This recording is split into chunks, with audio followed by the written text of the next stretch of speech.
All right, so everybody, you were ready to go. To our viewers that have been watching us navigate our challenges with our internets and all of the things that we're doing, please forgive us. We are trying to make sure that everybody on the body can listen. At this point in time, I will call this meeting to order. If you could please rise if you are able and pay attention to Councilman Lesser for the invocation to be followed by the Pledge of Allegiance. Thank you, Madam Mayor. If we could all bow our heads, please. I thought it appropriate to recite the prayer of St. Francis during these times that we're facing now, and I'll begin. Lord, make me an instrument of thy peace. Where there is hatred, let me sow love. Where there is injury, pardon. Where there is doubt, faith. Where there is despair, hope. Where there is sadness, joy. Lord, grant that I may not so much seek to be consoled as to console, to be understood as to understand, to be loved as to be loved. For it is in giving that we receive. It is in dying that we are born to eternal life. Amen. Amen. I pledge allegiance to the flag of the United States of America and to the republic for which it stands, one nation, under God, indivisible, with liberty and justice for all. We now move on to our to the roll call. If the clerk would start. Mayor De La Isla.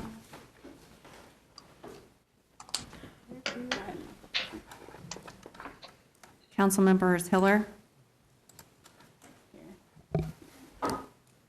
Valdivia Alcala. Here. Ortiz. Here. Emerson. Here. Padilla. Here. Nager. Here. Dobler. Here. Duncan. Here. And Lesser. Here. We have 10 present. Wonderful. We now move on to a mayoral proclamation. If the individual who is here to accept the Women's Equality Day proclamation, please come forth so that they can speak at the podium once I have read the proclamations, if they would like to make some remarks.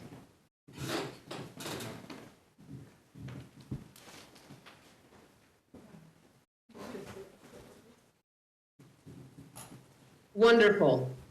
Okay, so I will read this proclamation, and it says, whereas Topeka, as the capital city of Kansas, has been a leader in enhancing democracy through governance and voter engagement, and whereas we are proud to be the home of the League of Women Voters of Topeka, Shawnee County, and whereas this is the 100th anniversary of the League of Women Voters of Topeka, Shawnee County, and whereas the United States League of Women Voters and the League of Women Voters Topeka, Shawnee County are celebrating the centennial anniversary of the 19th Amendment, and the League of Women Voters of Topeka, Shawnee County is celebrating throughout the year with voter registration drives, voter education in the community, voter registration in the city, county, and high schools, as well as Washburn University. And whereas the League of Women Voters of Topeka, Shawnee County continues its civic engagement, presentations throughout Tuesday topic discussions, observer corps members, city and county governing bodies, and parades to engage citizens and register to vote, as well as an engagement of voters to get out to vote, and where I, now, Michelle De La Isla, Mayor of the City of Topeka, Kansas, do hereby proclaim the month of August as Women's Equality Day. If you could please make some remarks. We are so proud to have you here today. I don't know if you could see it from the screens, but I have my suffrage pin, and I am so proud to have this proclamation. Great, great. I'm Vicki Arnett, President of the League of Women Voters, Topeka, Shawnee County.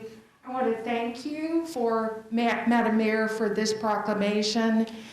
Today is the 100th anniversary of the ratification of the 19th Amendment.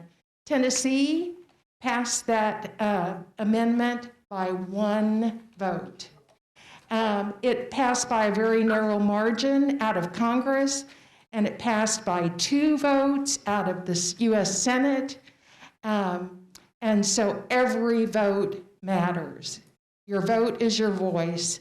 So I want to thank you for this recognition, and we'll celebrate the enrollment of the amendment into the Constitution on Women's Equality Day on the 26th. And I think you'll be joining us for our car parade. Thank you. Thank you all very much.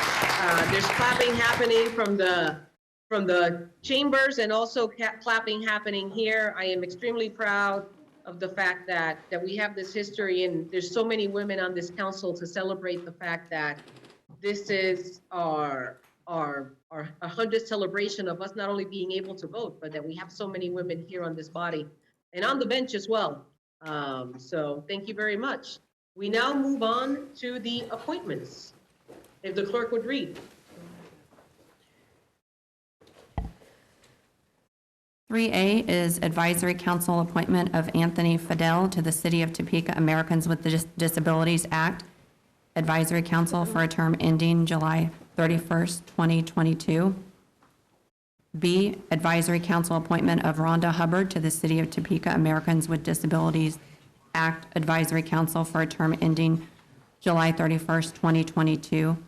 C is a board appointment recommending the reappointment of Bill Nager to the Board of Mechanical Examiners for unexpired term ending December 31st, 2020, and a term ending December 31st, 2022.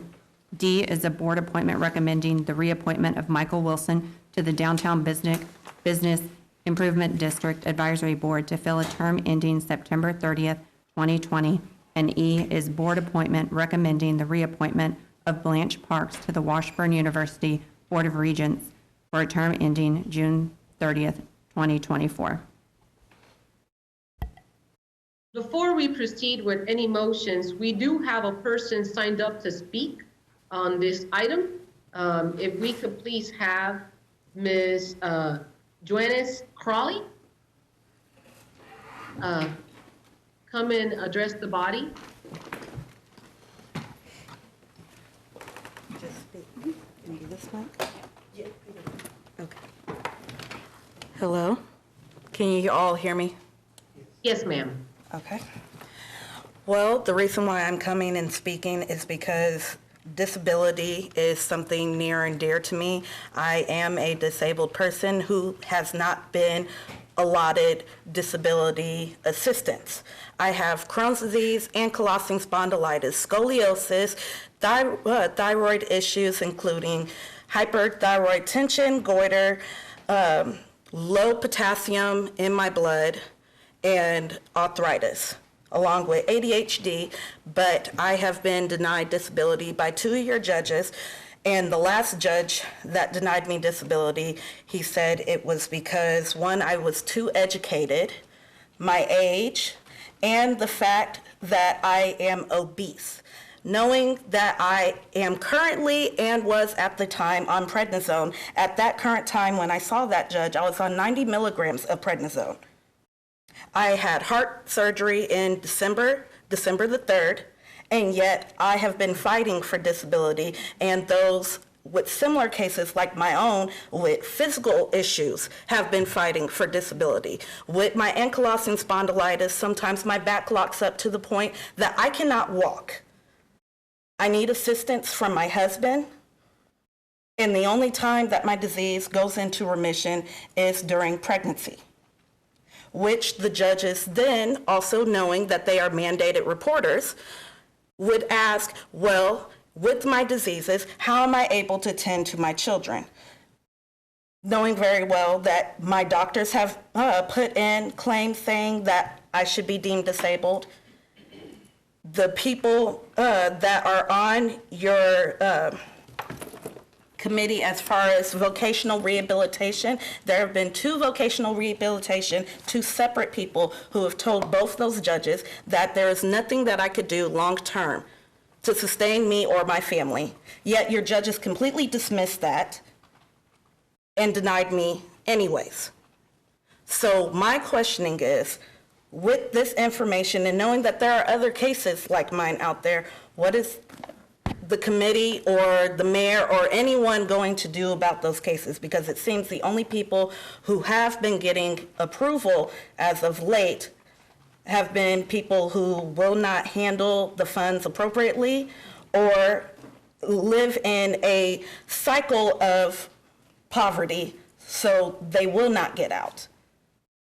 And my one thing that I said at my last court hearing asking for disability was the judge could keep the check. All I wanted was the health insurance so that I could actually live a sustainable life so I could be here for my family. Thank you. I'm sorry. No, any questions? Mayor, a point of information, or may I ask the city attorney a question? Yes, Deputy Mayor. Thank you, Mayor. Well, and I guess, ma'am, maybe this question's for you.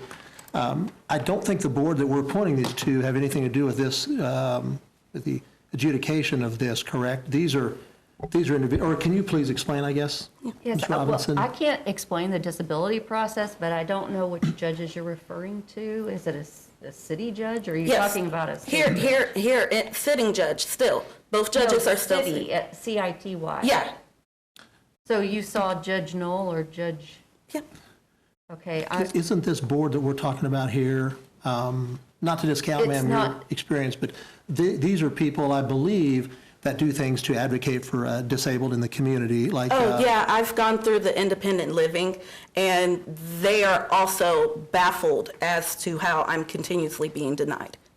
So I'm just bringing this forward, trying to see Ma'am, what are they going to do to help a lot of for people with cases like mine. Okay.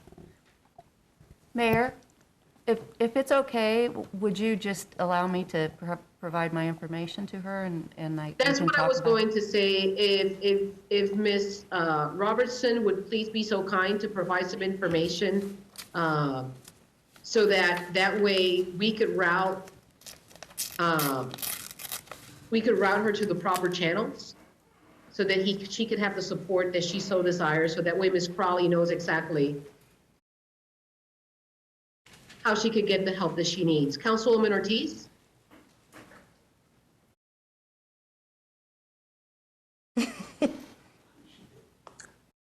Thank you, Madam Mayor. I believe that's Miss Juanice, am I correct? Yes, Juanice, get the clerk, get my number from the clerk, or you can get it from your mother and give me a call and I can help you with that.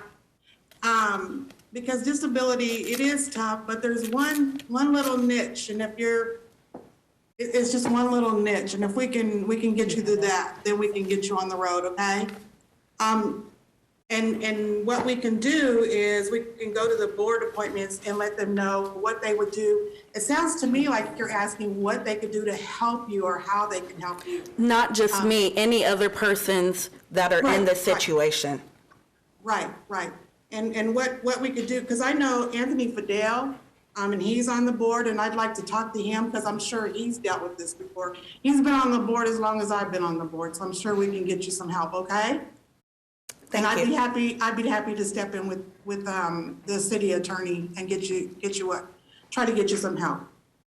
Thank you. Thank you for Thank you. coming and speaking to us. Thank you. Okay, so we have heard the appointments. At this point in time, what is the pleasure of the body? Councilwoman Ortiz, So moved. we have a motion. Do we have a second? Councilman Dolber seconds. Comments or discussion with regards to the appointments? All right, we proceed by voting. The mayor does not vote. Council members Hiller, Yes. Valdivia Akala, Yes. Ortiz, Yes. Emerson, Yes. Padilla, Yes. Nager, Abstain. Dobler, Yes. Duncan, Yes. and Lesser. Yes. We have 8 yes with 1 abstention. The motion passes. At this point in time, we move on to the consent agenda, if the clerk would read. 4A, an ordinance introduced by the city manager Brent Trout allowing and approving city expenditures for the period May 2nd, 2020 through May 29th, 2020, and enumerating said expenditures therein. Minutes of the regular meeting of August 11th, 2020, and C, there are no applications. What we heard the consent agenda, what is the pleasure of the body? Mayor, I move approval. Deputy Mayor moves approval. Do we have a second? Councilwoman Ortiz seconds. Comments or questions with regards to the consent agenda?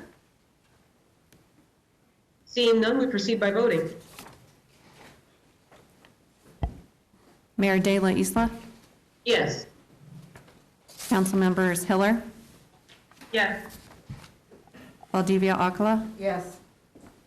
Ortiz, Yeah. Emerson, Yes. Padilla, Yes. Nager, Yes. Dobler, Yes. Duncan, Yes. and Lesser. Yes. We have 10 yes.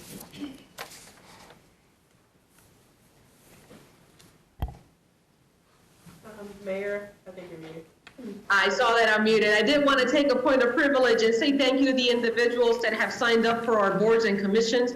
Your work in our community is crucial. And I do want to apologize. The reason that Ms. Nager abstained is because a certain Sir Mr. Nager was one of the individuals appointed to a board, and we thank him for his commitment to her community, to our community.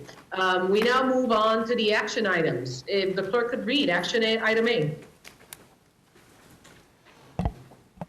5A is an ordinance introduced by City Manager Brent Trout adopting the 2018 Uniform Plumbing Code, amending Chapter 14.35 and 5.63.030 of the Topeka Municipal Code. City Manager. Thank you, Mayor. Last week, we heard a presentation from Richard Faulkner regarding adopting the 2018 Uniform Plumbing Code. Staff is available to answer any questions, and we seek your approval of this document. Thank you. Any questions or comments from staff to staff? Seeing none, there is nobody signed up for public comment on this item. At which point in time, I would ask the body, what is their pleasure?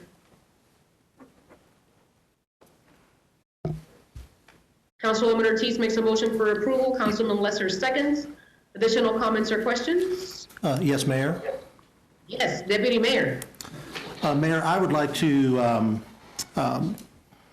there's been quite a bit of discussion about this item in the contracting community. And earlier today, I sent all of you, it's difficult because we usually wait till we get here to communicate, but it's difficult in this when everyone's not being here. So I sent everyone an email today, late today, clarifying my thoughts on one part of this. And I'd like to offer an amendment, but first let me explain the reasoning behind my amendment. For years and years, we've had issues in Topeka with who can do what on sites. And on a lot of cities that my company works in, what we do is the site utility contractor, they come in, for instance, on the sewer, and they put all the sewer in, and then they run the service lines up to some point from the building. It's usually 5 feet. All those are done under the city standards of that city, and then the entire thing is tested. The advantage of doing that is you get a very robust connection point, and again, everything is tested after you backfill. The way the city currently does it, the mains can be put in by the site work contractor and backfilled, and then sometime later, you dig back down, and that new main that's been tested, they cut a hole in and put what's called a tapping saddle in. It's a much less robust fitting, and it is not tested, nor is the line usually tested. I've talked to several plumbing contractors who are also in favor of this, as well as a lot of general contractors. The reason for the timing of this is there's been recently some issues out at the Walmart site where the inconsistencies in our code have created problems. So I'd like to take this opportunity to fix those, and it'll result in a much better product, most importantly for the city, and a better experience for our development community. So with that, Mayor, if you want me to, I'll just read these. Okay, and these are kind of lengthy, but you guys all have a copy of this that I emailed as an attachment. So this will simply add two almost identical sections to the TMC. It's TMC section 13.10.280, and it simply adds a section that will read, any contractor licensed to install city utilities, including a plumbing contractor, may install or repair a water main, city water service line, or customer water line servicing an industrial or commercial development project that has been designed by a licensed engineer. The contractor shall ensure that all connection and service lines are tested up to the cap outside each building. And again, that is how it's done on like new subdivisions. And since I have two of these, Mrs. Robertson, one at a time or both together, I mean, they're. Yeah, Councilmember Emerson, I think, or Deputy Mayor, you could do them both at the same time. Okay. We'll add them where applicable. Okay, absolutely. The other one is just under Topeka Municipal Code 13.20.130, and essentially adds a section to that code saying, any contractor licensed to install city utilities, including a plumbing contractor, may install or repair any sewer line servicing an industrial or commercial development project that has been designed by a licensed engineer. The contractor shall ensure that all connection and service lines are tested up to the cap outside each building. And I'd be happy to stand for any questions. Well, I guess that's my motion. Thank you. Do we have a second for that motion so that we could proceed with discussion? Councilwoman Nager seconds the motion. At this point in time, do we have discussion or questions for the Deputy Mayor with regards to his amendments? Councilwoman Hiller, to be followed by Councilman Dobler, to be followed by Councilman Lesser. Sure. You are muted, Karen, or Councilwoman Hiller. Can you hear me now? We can hear you. Okay. Two questions. One, because I am unfamiliar with these kinds of things, but I have also heard some conversation that there are many things that contractors can do without needing to have an engineer design them. I wondered whether this language about having to have a licensed engineer on that particular element was normal and needed. And then I have a second question. Deputy Mayor? Thank you, Mayor. Yes, Councilwoman Hiller, the reason behind that was this is only going to apply to commercial and industrial projects. And Okay. what we see on these projects, I don't want to get too deep in the weeds with you, but what happens is we oftentimes put in the mains, and even when we try to station these robust connections where they go, it's almost as if the service line's almost this forgotten thing that no one thinks about the routing of. And we've had to actually get cut in, even though we have these nice, robust fittings, we've had to go cut in the saddles because they weren't put in the right place. So the site civil engineer, if they engineer it up to this demarcation point, basically 5 feet from the building is the norm. All that is laid out and coordinated at one time, and it's done at the time you're installing the mains. Okay, thank you. You're welcome. My second question would be that I saw emails that indicated that the utilities department supported these changes, and I have seen some other input as well, but I did not see anything from the actual sponsoring department, Development Services. So could we ask them about their comfort level with this at this point and their comfort with voting on it tonight? Sure. I mean, I guess it's not up to me, but That would be more, Yeah, Richard's here. He can come forward and talk about that, although he hasn't seen this yet.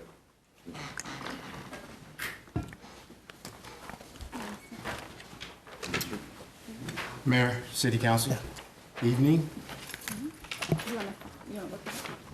I guess. Even though I haven't seen it, this has been an issue with the plumbing contractors and the excavators.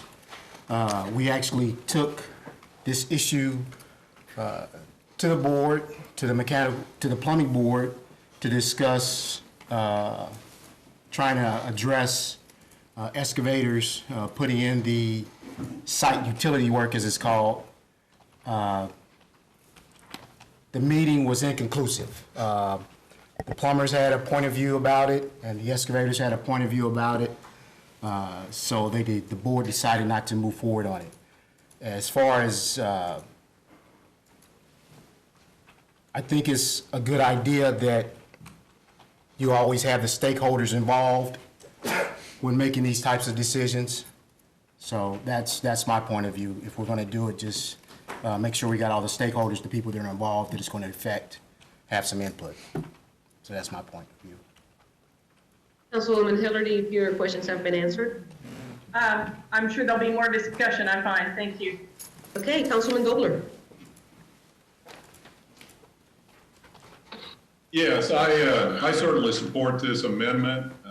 As Deputy Mayor Emerson noted, it's been an issue for a long time, and this is simply, this doesn't do, it's not more work for the excavating contractors, it's not less work for the plumbers. It's simply a better product for the city of Topeka. And I think that's the key element that we need to consider. And without going into a lot of detail, just consider the fact that doing it the way we're talking about with this amendment allows everything to be done at once up to the face of the building. Doing it the way we've done it for years causes us to go back and cut a hole in a city sewer line. We're in the process, the city's in the process of TVing all their sewer lines throughout town. I can't tell you how many times they find inadequate or failing tasks that are there because of the connection techniques that we're trying to eliminate here. And that's all I have. Thank you. Councilman Lesser. Thank you, Madam Mayor. I think I support this as well. The only issue I would like to see, and I don't know if this can be added later on, or as much as it's also a question for Councilman Emerson, is I would like to see that, one thing that, the plumbing contractors that do this are required to have, continuing education in regards to this type of activity, or would you be against, whether it was in the past stage, or are we going to have a separate license for individuals to be able to do this? And I'd also like to see them at least also then have to have some continuing education to be in line with the same requirements that the plumbing contractors have. Deputy Mayor? Thank you, Mayor. Councilman Lesser, yes, and that's the way I kind of slightly amended it from what I sent all you, and that's why any contractor licensed to install city utilities, and the utilities department right now is in the process of implementing a continuing education requirement. So that would, I would have no problem. I don't think any of us do. There's usually new stuff we have to learn it every year anyway. So I do not have any issue, but I would say that could be done, in the rulemaking process of the license.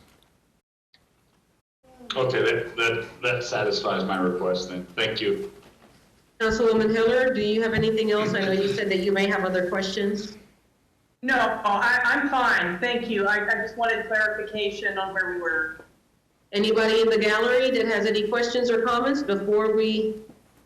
So at this point in time, we have a motion and we have a motion for approval, but we now have a substitute motion on top of the first one that would be to approve what I would call the Emerson amendments. So the first vote, since we have a motion, and did we have a second? Yes, we did. We had a second on his motion, would be to approve the amendments provided by Deputy Mayor Emerson. So everybody being clear that our first vote would be to add the amendments of Deputy Mayor Emerson. We now would proceed with the vote. Mayor De La Isla, Yes. council members Hiller,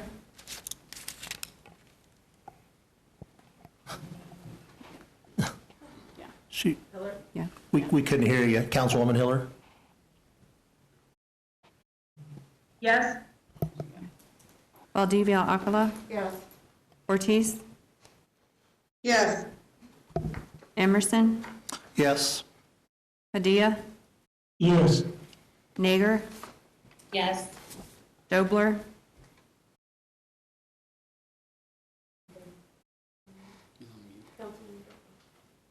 Yes. Duncan, Yes. and Lesser. Yes. We have 10 yes.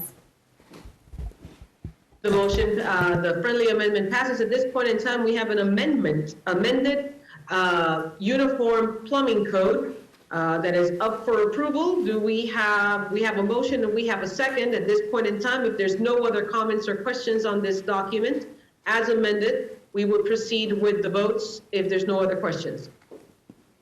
Okay, we proceed with voting. Mayor De La Isla, Yes. council members Hiller,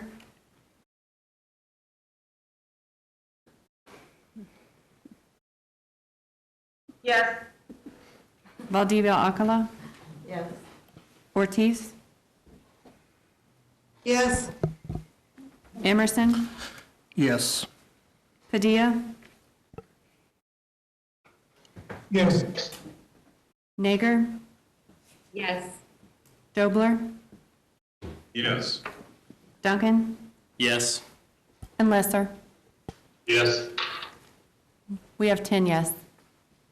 Then everybody, yes, that motion passes. We now move on to item B, approval of grants, if the clerk would read.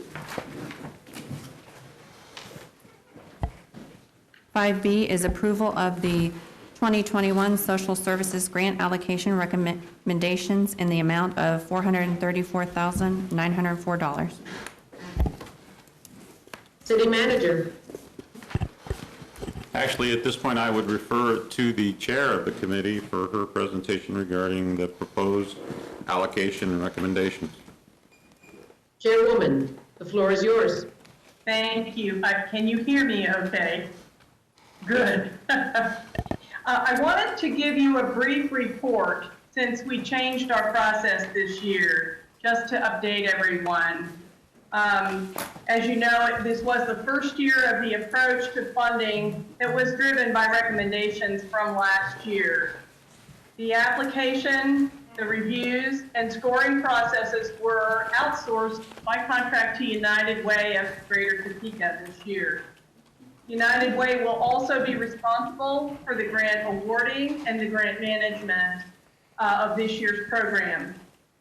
As part of the process, we surveyed the applicants at submission time to check on their satisfaction with the briefing, the pre-application briefing process, the technical assistance offered by our vendor, and the customer service during that application process.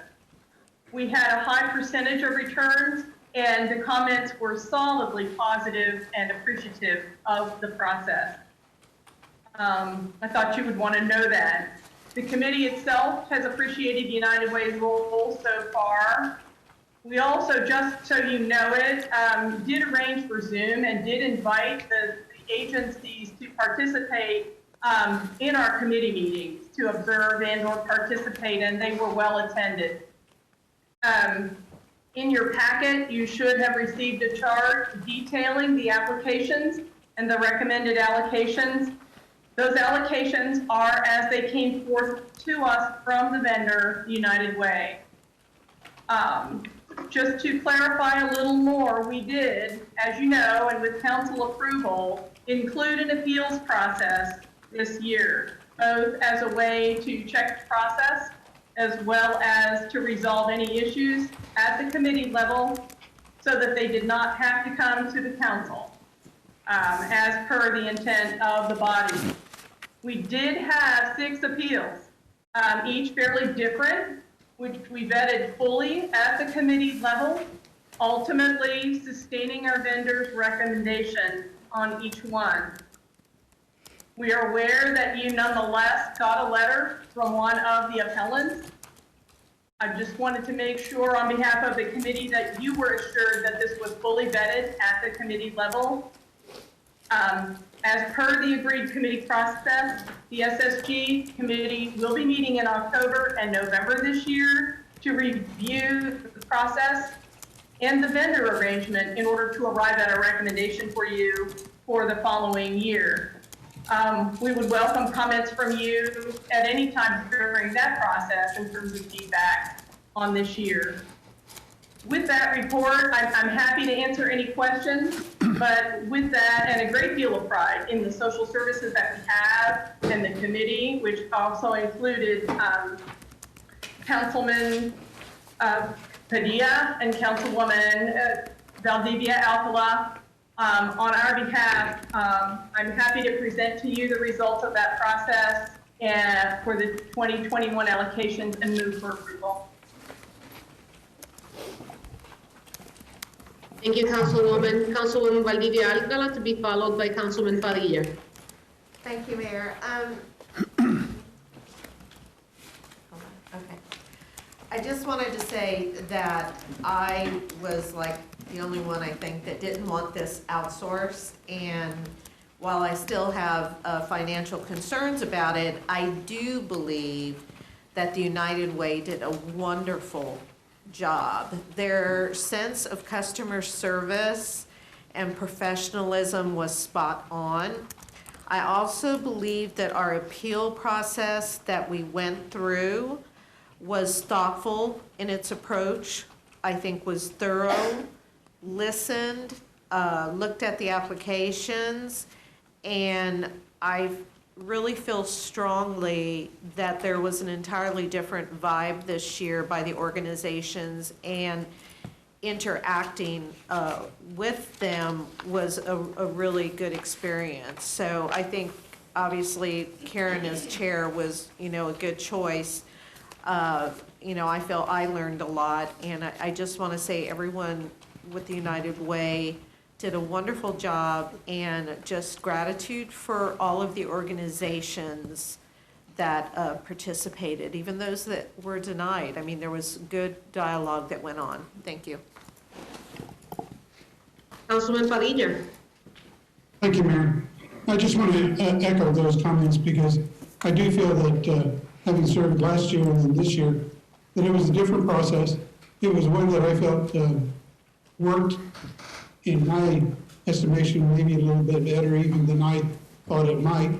I really like having the participants, even though it was all via Zoom, to have them there, to have questions asked, to give us reinforcements of the considerations that they took and the contemplations that were given into this in making the decisions. I think it was a fair process. Sometimes people still don't appreciate the outcome, but I do think it was a fair process. I thank both of my fellow committee people for working with me on that, and I enjoyed this process, and I look forward to the meetings in October and November to still set other standards for next year. So thank you, Mayor. Thank you. Councilwoman, did you make a motion at this point in time? Are you ready to make a motion, or? I did make a motion. It needs a second from one of my colleagues. Okay, seems that Councilwoman Valdivia Alcala is providing that second. At this point in time, do we have a motion and a second? There's nobody signed up for public comment on this item. If there's no further comments or questions, we proceed with the vote. Mayor De La Isla, Yes. Councilmembers Hiller, Yes. Valdivia Alcala, Yes. Ortiz, Yes. Emerson, Great job, guys, yes. Padilla, Yes. Nager, Yes. Dobler, Yes. Duncan, Yes. and Lesser.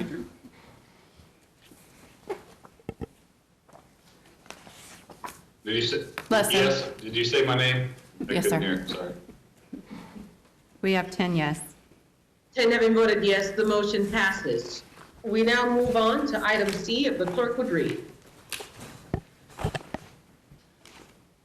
Discussion and possible action on the City of Topeka Small Business Grant Program to provide business grants to small businesses impacted by the COVID-19 pandemic.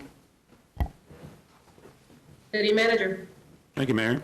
Governing body, back when we received the money from CDBG related to CARES Act funding that was provided to various cities, especially those that were entitlement cities, the money then was set up for various functions that could happen, that it could be used for. One of the areas that we made a decision to do was to allocate roughly $800,000 towards assisting small businesses for issues that they have had related to the COVID pandemic in order to stay afloat and keep their business going.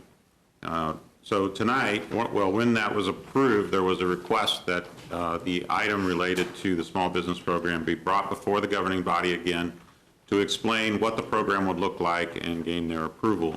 So we're here to do that tonight, and I'll ask Corey Wright to give a brief overview of what the program entails. Corey? Good evening, Governing Body, Mayor. Before you tonight is a small business application and the frequently asked questions to accompany that application for clarity.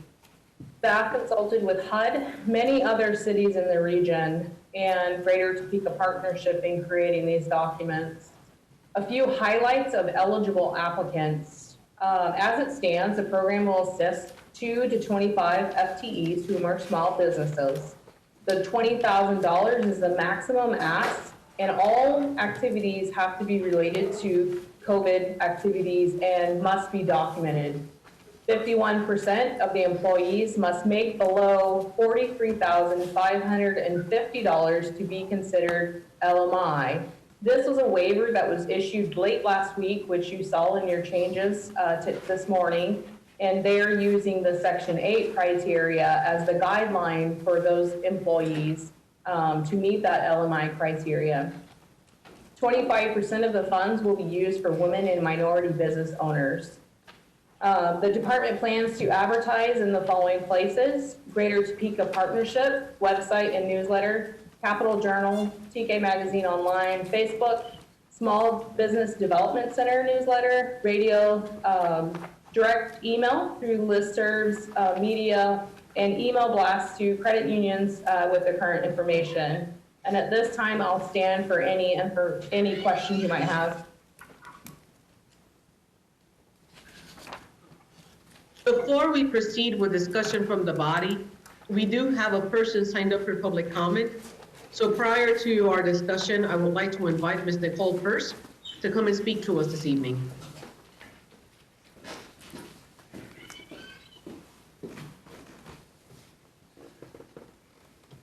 Good evening, everyone.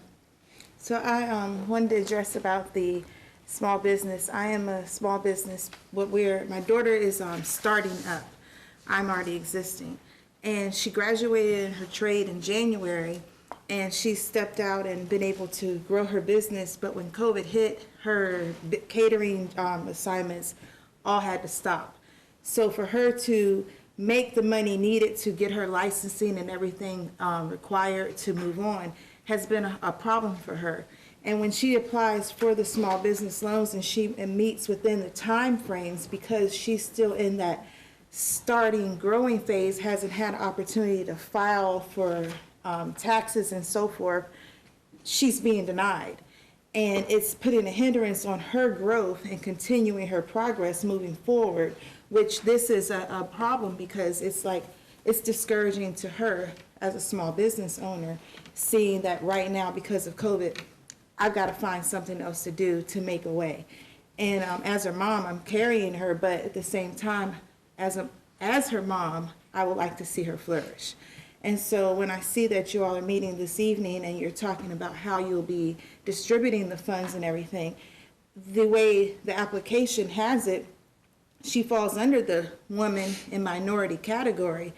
But when you go into the weed and feed of the application and then the details of the requirements, it excludes a vast majority of people who are just getting started and need more help to keep going. So I'd ask that when you all are considering your approval in the funds and how you disperse them, to consider those that are in their startup phases as small businesses and let them take a part of that to move forward too. Because she does need a building.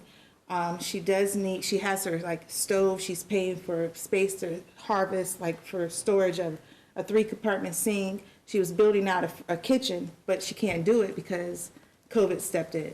So consider moving forward and including others more than just the ones who've been in existence for years but are considered small business because they're under 500 employees, I mean. Thank you. Ms. Purse, I would like to invite you to visit with Ms. Linda Washington from the Greater Topeka Partnership. It seems like your issue is more of a startup business type issue. The Greater Topeka Partnership has several programs, and Ms. Washington specifically is working on EMBD businesses. So she would be a phenomenal resource for you and for your daughter, ma'am. Okay, thank you. Okay, comments and questions from the governing body.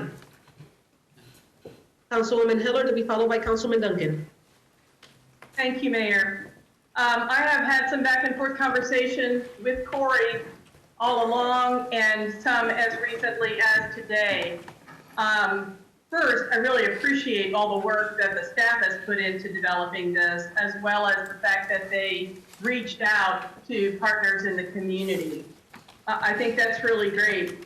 A concern that I have had, which I have understood from some of those partners, is that many of, there's discussion in the packet that we have that there would be a set aside of funds for 25% set aside for minority businesses.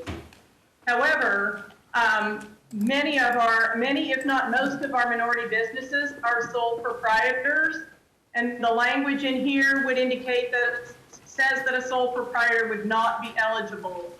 We have since had some conversations, and Corey and Bill Finder reported to me that just today they went ahead and called HUD for some further clarification and have been advised that a sole proprietor could, in fact, there could be just a 1-employee business, and as long as the proprietor met those income guidelines, that individual could be eligible for assistance. And I think that it would be important. I'm not sure I see a good reason not to do that, so that we've optimized the number of our small businesses that are eligible to be assisted. Another element of that is that the staff has built in a requirement that you have to have a brick and mortar business, with an exception that if you did have one but gave it up because you couldn't afford it and were worried about the future because of COVID, that you could still be eligible. Turns out that that is a local choice, that the guidelines do not require that this uneligible business for this particular money have a brick and mortar presence. I would suggest, and it's interesting that Ms. Purse's daughter was doing a catering business out of the kitchen at home to get started. Some people do consulting, some people do sales and so on, and they are working from their homes. And more people are developing business opportunities in a virtual way. I would encourage us to drop that requirement so that whether they were operating out of a brick and mortar environment or a virtual and a home or virtual environment, that they would still be eligible.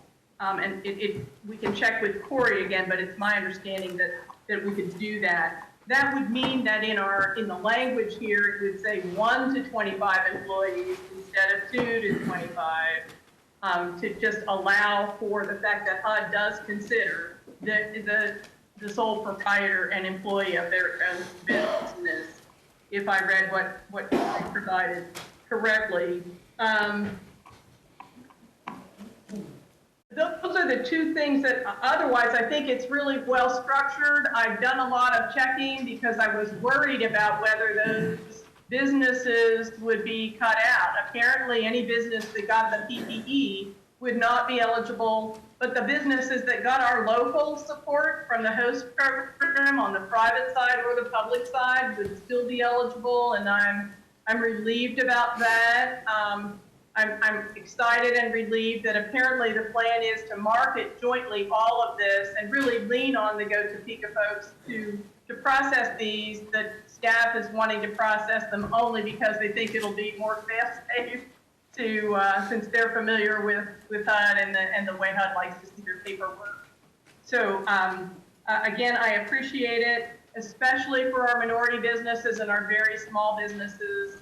If we're going to vote on this, I would at that time suggest amendments both to go 1 to 25 and to drop the brick and mortar requirement. Thank you. Ms. Wright, would you like to reply? Sure. We after just consulting with all the cities across the region, those were the brick and mortar was something that came up with a lot of cities, and after consulting, we decided the biggest priority was keeping the physical place of businesses open because a business that was abandoned would be a huge impact on the community. So it's up to the pleasure of the body how you want to respond, and we can go that way if that's the pleasure of the body. Thank you. Councilwoman Hiller, would you be amicable to letting other individuals have a conversation to see where this goes? Oh, absolutely. Okay, thank you. Councilman Duncan. Just a couple quick things. My first question is the 5 employees and more than 5 employees and less than 25 employees, was that a federal mandate or again a local just recommendation? So we proposed the 2 to 25 FTEs, which the FTEs is required by HUD. But now we realize that the business owner is allowed to income qualify, so that can be changed to 1 and certainly can, and as Councilmember Hiller proposed. 1 to 5 is called a micro business loan, and beyond that to 25 is called a small business in HUD's new guidance.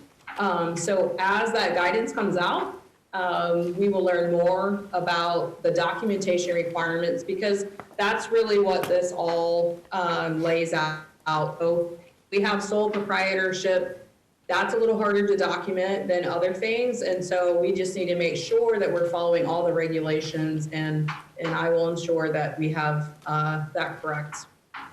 And I certainly don't want to shut out any sole proprietorships. I understand 1's a little harder because it's easy for someone to open up one LLC. I am one of those, and maybe I should call him, maybe I shouldn't, but I mean, I would at least like, and I would be okay with 1. I'd at least like to see it maybe brought back down to 2 or so, because I don't want someone who, maybe it's themselves and another employee, a staff, if they have to lay that individual off or having issues with this could help them. So that I would support at least some movement that way. My second question is, and you've done a good job of documenting this, the information you've provided to us, but I don't think we've done very well. Could you just give a quick recap of what happens, what this process is once people turn in these applications? Who reviews it, what happens, what timeframes are, just so people kind of understand what that part of the process is? Absolutely. So the application is pretty thorough. You can see all the documentation that's required. We do have a staff member that processes our applications with all of our HUD funds, who is very familiar with the regulations, what's required, what's not required, so we can make sure we have that correct documentation. That application will be approved or more documentation required or whatever it may be. Once it's approved, it will then go to our finance manager, who will then be able to, well, actually, I will issue contracts, and then the finance manager will manage all the invoices coming in, and then together we will make sure that the activities are eligible per the HUD guidelines. And that's the most important thing. There's more information as we go, and so we just need to make sure we stay on top of those HUD guidelines. Thank you. And we did propose. All right, we proposed two. another council member, I know it's two. Councilwoman Valdivia. Thank you, Mayor. Okay, so looking at that brick and mortar, can we like change the language to where we can do both? You know, like sole proprietors or those that don't have a physical structure and those that do have a physical structure? That's just a question. Also, how exactly is Go Topeka helping in this? Corey, you all are administrating this, doing the apps and all of that? Yes, we will in-house administer, but we've reached out to Ms. Glenda Washington on a few occasions to get her advice and opinions on the application and how to advertise. She's been extremely helpful, and we plan to continue working with her to make sure, in particular, that the minority and women businesses are the ones getting reached out the most on this particular application. Right, and how was the 25% come upon out of the 800,000? The 25% was just a local decision amongst us that we're looking at the application. 21% of the population, according to ACS, is minority. And so we thought we'd just go to 25%. So there was no particular magic to that. We just increased it a little because we were including women to 25%.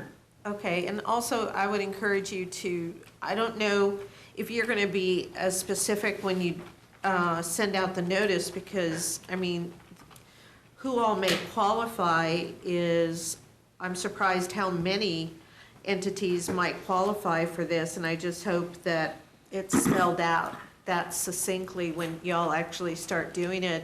And also, I would ask that you can do some in Spanish as well, because we know that we have so many Mexican-owned business or Latino-owned Spanish-speaking businesses, and that would help greatly. So, thank you. Absolutely, we will assist anybody that needs help with the application and do our best to get that translated in Spanish, at least the information packet, and then we can help them fill out the application if we can't get the whole document in Spanish.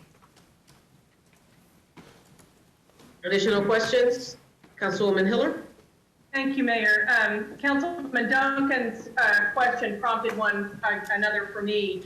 I think he got his 5 to 25 off the cover sheet of our packet tonight, which made reference only to a 5 minimum to 25.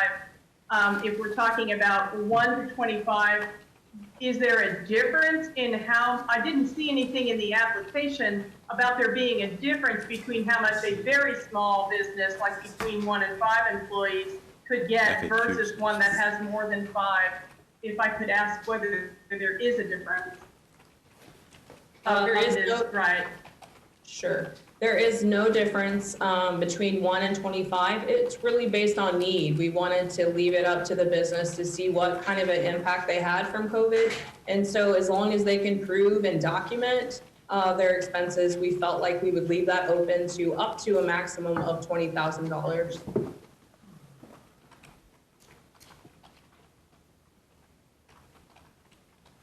Mayor? Yes, Council. I'm shaking my head. I'm sorry. I'm saying yes, ma'am, and it's muted. I'm sorry. Are there any other hands? I can't see every one. I think the city manager has a comment. City manager has his hand up. City Manager? Thank you, Mayor. One of the things that I wanted to comment to the governing body, part of the reason that we chose two was we wanted to make sure that if you had a company that was employing employees, not just themselves, that they would have access to this money, with the idea that if a business is receiving $20,000, that that's spread over more people. In other words, a bigger bang for our buck, the more employees. So if you had someone that had 10 or 15 or 20 employees, and this 20,000 would make a difference in keeping a larger number of employees working, that we would want to target that first. But realize, understandably, that there are many that are sole proprietorships. The idea, though, of 20,000 going to keep one employee working versus even if it was two, you're now at 10. And that's kind of what we started looking at, is the idea that these dollars would spread and help more people stay employed. And that's why we did shy away from the sole proprietorship. Along with the bricks and mortar, as Corey answered very well, the idea being is that has a ripple effect throughout the community. When you have a building that has a residency and you have a business in a building, that has a ripple effect even greater throughout the community because of rent that's being paid, and that individual then in turn ripples that throughout the community. And so that's why we looked at that. Nothing prohibits it, but we would see a bigger bang for our buck in the economy if we had those two requirements in there. But obviously, that's a policy decision, and we will leave that up to you as to how you want to see this move forward. Councilwoman Hiller? I'm prepared to make a motion. If somebody isn't comfortable with the whole thing, we can separate it. But in response to city manager's comments, I think it's particularly important to me that this is LMI targeted. It's targeted at low and moderate income employees as well as businesses. And especially with Ms. Washington's report to me that a substantial number of our minority businesses are sole proprietors, and sometimes they have fallen between the cracks of other programs, combined with the fact that we still have, by her report recently, about 500,000 left in the private host money that we set aside through JADO, and the state has just announced a program as well. I want to make sure, particularly, that our LMI, that our businesses that are rooted in our LMI neighborhoods and our LMI sole proprietors and workers get a shot at this money. I'm hopeful that, and I'm confident really that Corey and her staff and Ms. Washington with all of the programs at JADO will do their best to find the best resource for each business. But I don't want anybody to be left out. And with that, I would move to approve this program as proposed with two changes. One, to have it be from 1 to 25 employees, and 2, to remove the brick and mortar requirement.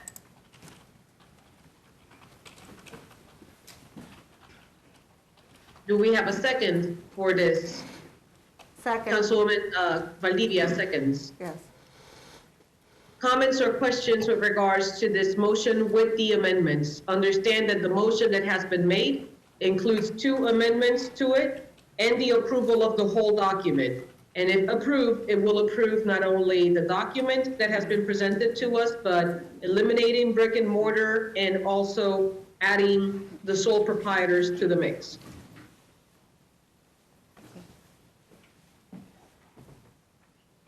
Comments or questions? Seeing none, we proceed by voting.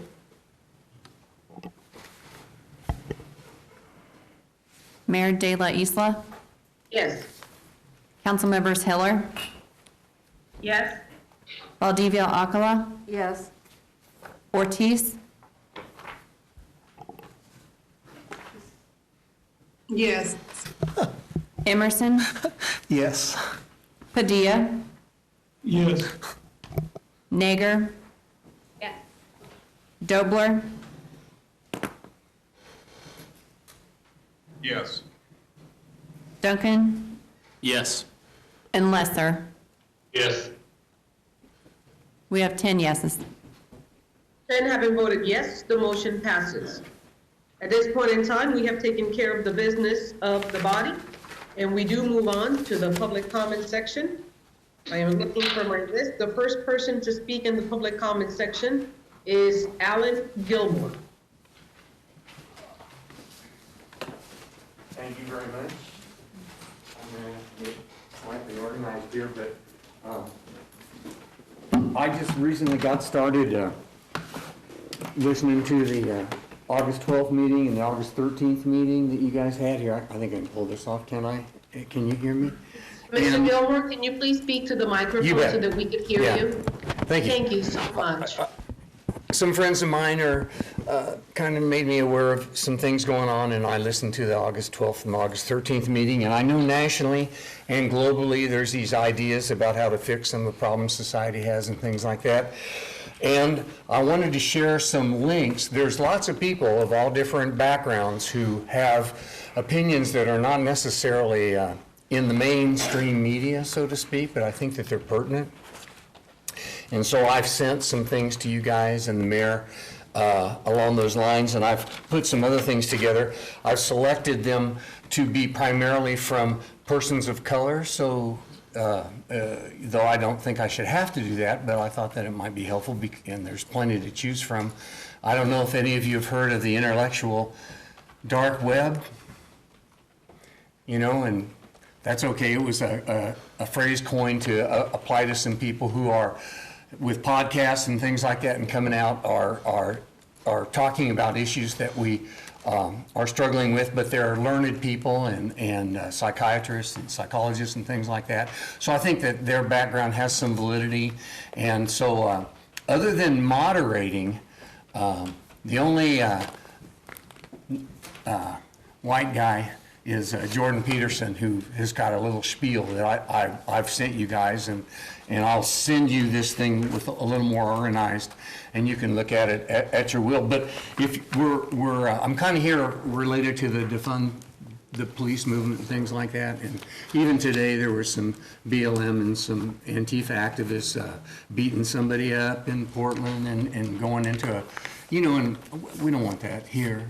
And so whatever we do, you know, if we look at our community obligations, you know, and build from our, you know, you guys work this out here, you know, and you can get ideas from anywhere you want, but if we can do things to get the community talking together and doing things together, I think that's the best thing. The SPCP organization has a mission statement. I know one of the ladies on that over a couple of years just from drinking out the World Cup, but and my friends know her, and she's beautiful. She's got a beautiful kid, you know. But their mission statement is filled with, I think, what would be called hypothetical constructs, things that the people think, and all of our big hearts go, boy, that'd be a great idea, wouldn't it? Let's do that. But there's some weaknesses to it, and there's some pseudoscience behind validating it and all. So is my time up? Yeah, 1 minute. 1 minute, okay. So I've got a little thing, Jordan Peterson, he talks about diversity, inclusion, and equity. There's another link here that Brett Weinstein is moderating, and all these guys are black intellectuals, professors, and things like that, and they're talking about Black Lives Matter, and they're talking about Antifa, and they're talking about reparations, they're talking about all kinds of things. And I think if you get those things out and realize that sometimes this message we get in mainstream media is not good, you know, it's not really sound logic, although it tugs at our hearts and we want to go with that. It may not be the best move to make. So if you're washing dishes, listen to one. You know, I do other things. You don't have to pull yourself away from your daily lives completely. I know you're busy, but I think there's a lot of valuable stuff here. So I've kind of organized that a little bit better, and I'll send it to you through the city email connection, and thanks. Thank you for your comments, sir. Thank you. The next person signed up to speak is Bill Smallback.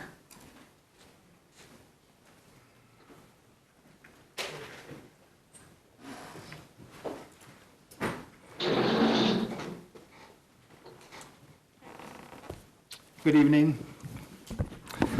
Excuse my appearance. I just got off work, and it's been a long day, and I don't really prefer to be here. I'd prefer to be home in the shower and having dinner, but I felt it was important at least to get my 2 cents worth tonight before I come back next week. I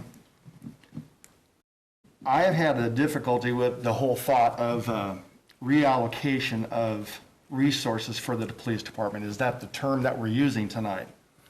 Am I close on that? Reallocating resources for the police department? Can anyone tell me, am I close on that? Reallocation of funds for the police department? Anyway, I guess we'll go with that. That's what I found and heard. To me, that's a synonym for defunding the police department. And I am absolutely opposed to this, and anyone that would support that, I'm absolutely opposed to. I find it amazing that there's only a few people here tonight, and this is a really important issue.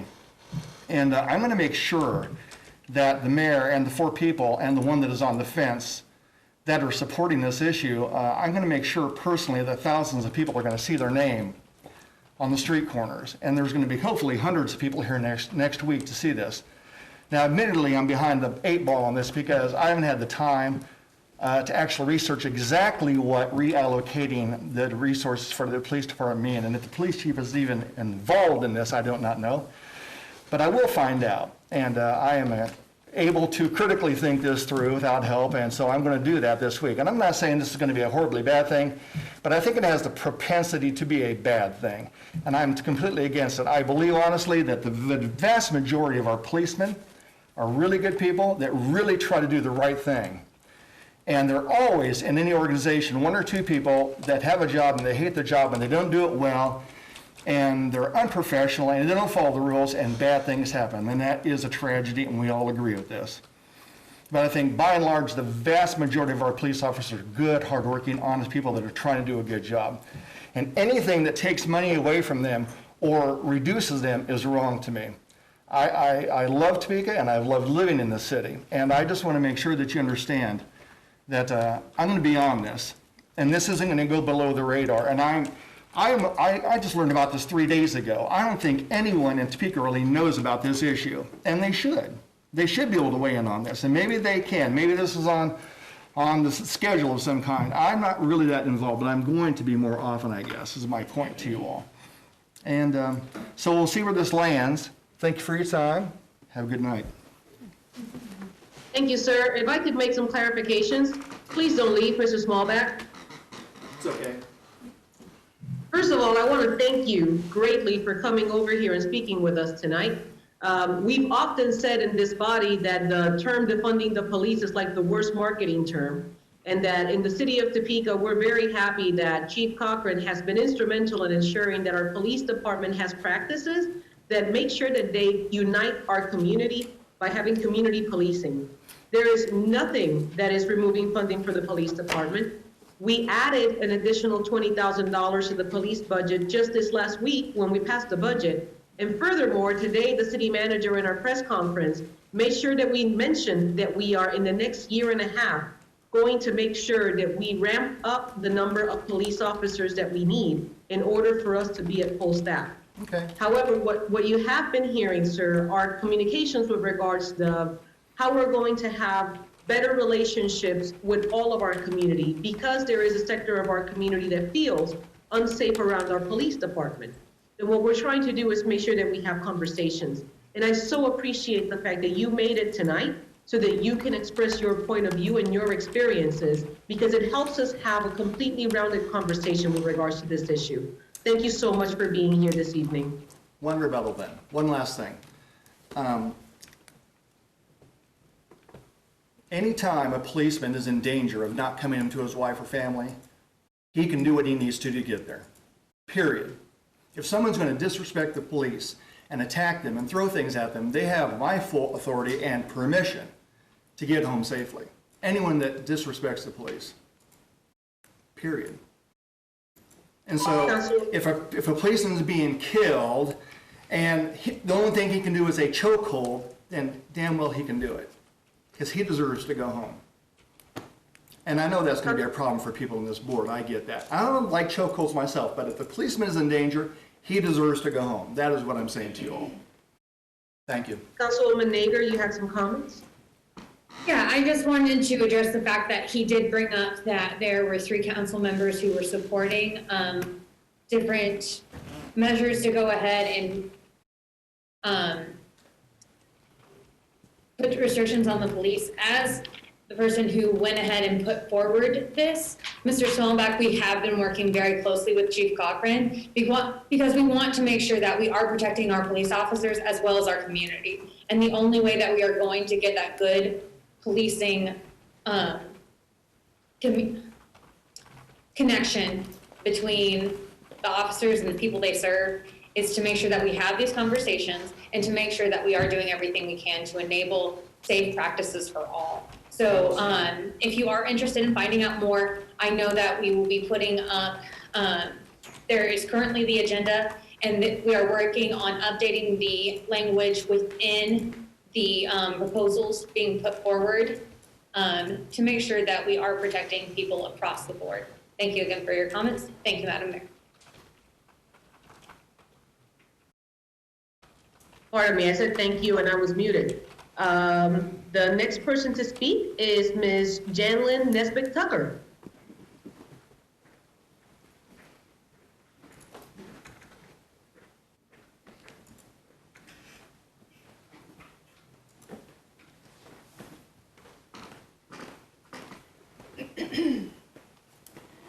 This is so weird.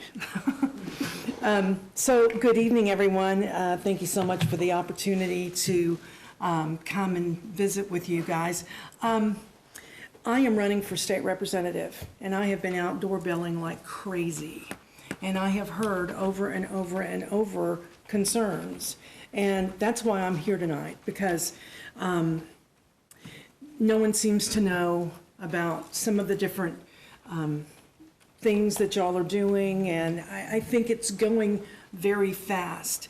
And so I wanted to just, as our public servants, I wanted to ask you to not rush to make some of these decisions. It just seems that there's a rush to action, and that is not going to serve that's not going to serve our families. That's certainly not going to serve your constituents.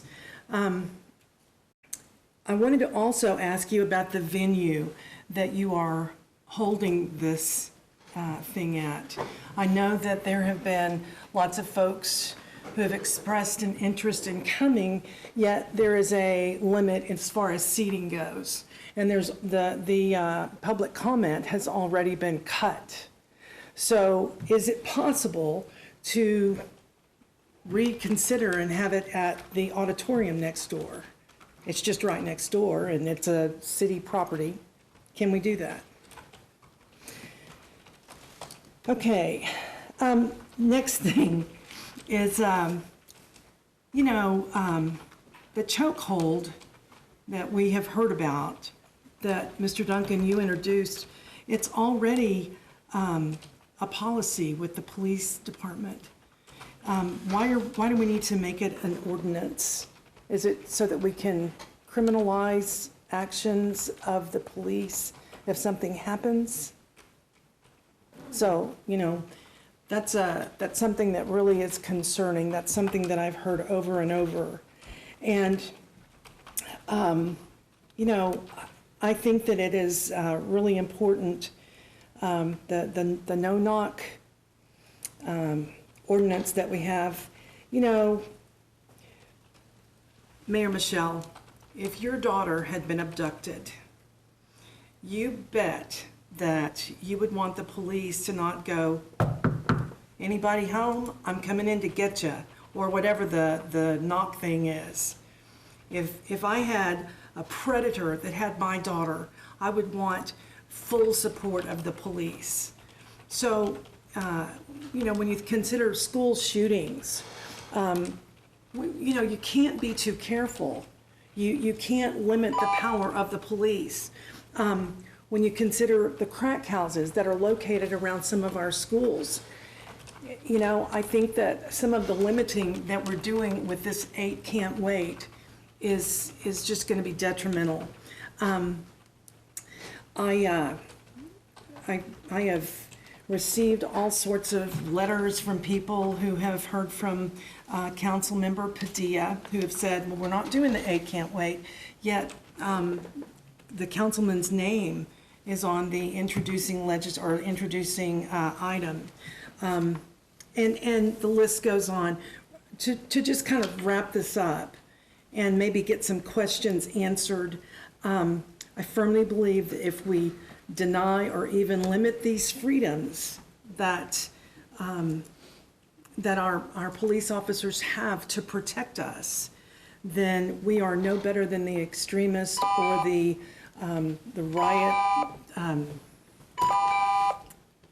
I feel like I've just had 5 seconds stolen. Anyway, we're no better than some of the people who are violating our families. And I just want to see if maybe we can, as your employers, that's what we all are. I would like to see. Do you need additional time? Do you need an extra minute? I would like an extra minute if you don't mind. Move 1 minute, Mayor. Do we have a motion for Ms. Nesbitt to have an additional minute? Motion for 1 minute, Mayor. We have a motion to extend in a second. We could all vote to extend for an additional minute. I thank you so much. I appreciate that. 1 second, ma'am. We're running the vote, ma'am. Oh, I'm sorry. Mayor De La Isla, Yes. council members Hiller, Yes. Valdivia Acala, Yes. Ortiz, Yes. Emerson, Yes. Padilla, Yes. Nager, Yes. Dobler, Yes. Duncan, Yes. and Lesser. Yes. 10 yes. You may proceed. Thank you. In my district, which goes from Gage to Topeka and 21st to the river, crime is up from 18 to 19, over 528 violent crimes, and that's huge. So by limiting the vehicles that our police officers have, it's very concerning to the families of the district, and I would certainly appreciate consideration. I'd also appreciate consideration for you to not be so fast to rush into this and adopt some of the ordinances that you have put forth. And I would also appreciate, and I know that other residents would too, if you would hold this event in a bigger venue, because I think only 45 people can come as it is. Is that correct? It would only hold 45 people? Yes. Okay. So, and I have one last thing that I just... Ma'am, you have run out of time. If you would like to wrap up. I will wrap up with this last thing. Ariana Davis is going to Washington, D.C. on August the 27th for a Black Liberation Movement. And I'm very concerned about that because she has been working closely with many of you on some of these ideas. And it concerns me that we have an activist that is currently working, and we don't have, I don't know how she was chosen or if it was just one of those things, but this has been said over and over. This is not Black Lives Matter. This is not Black Lives Matter. Yet everyone that's involved has Black Lives Matter all over their Facebook pages. They're going to... Ms. Nesbitt Tucker, you requested for a minute. We extended. Do you need an additional minute to speak so that you can wrap up your sentiments? Sure. Yes, ma'am. Thank you. Do we have a motion to extend Ms. Nesbitt Tucker for an additional minute? Councilwoman Ortiz, do we have a second? Councilman Lesser. We now proceed with a vote of the council. Mayor De La Isla, Yes. council members Hiller, Yes. Valdivia Acala, No. Ortiz,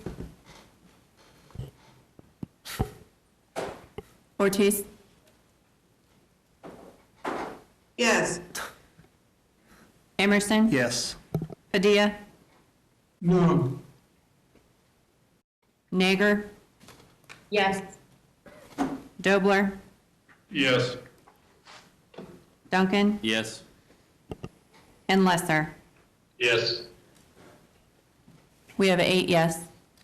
8 having voted yes. Ms. Nesbit Tucker, you do have an additional minute.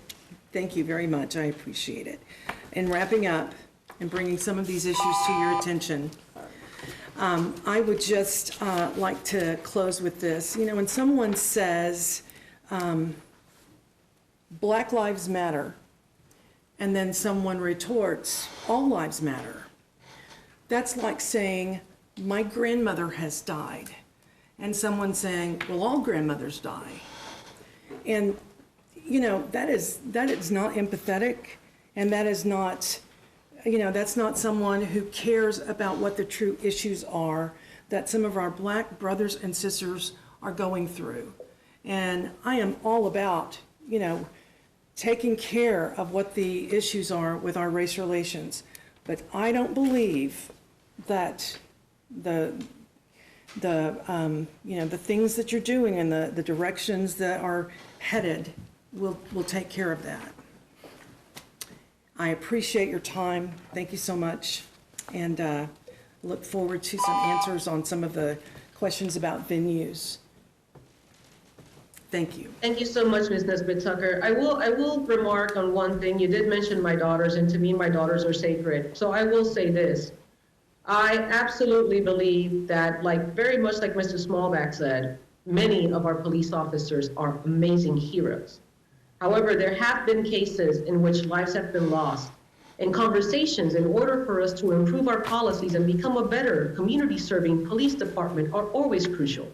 And those conversations should never be taken to the point of making them an us versus them. And it seems very sad that these platforms are being utilized for such.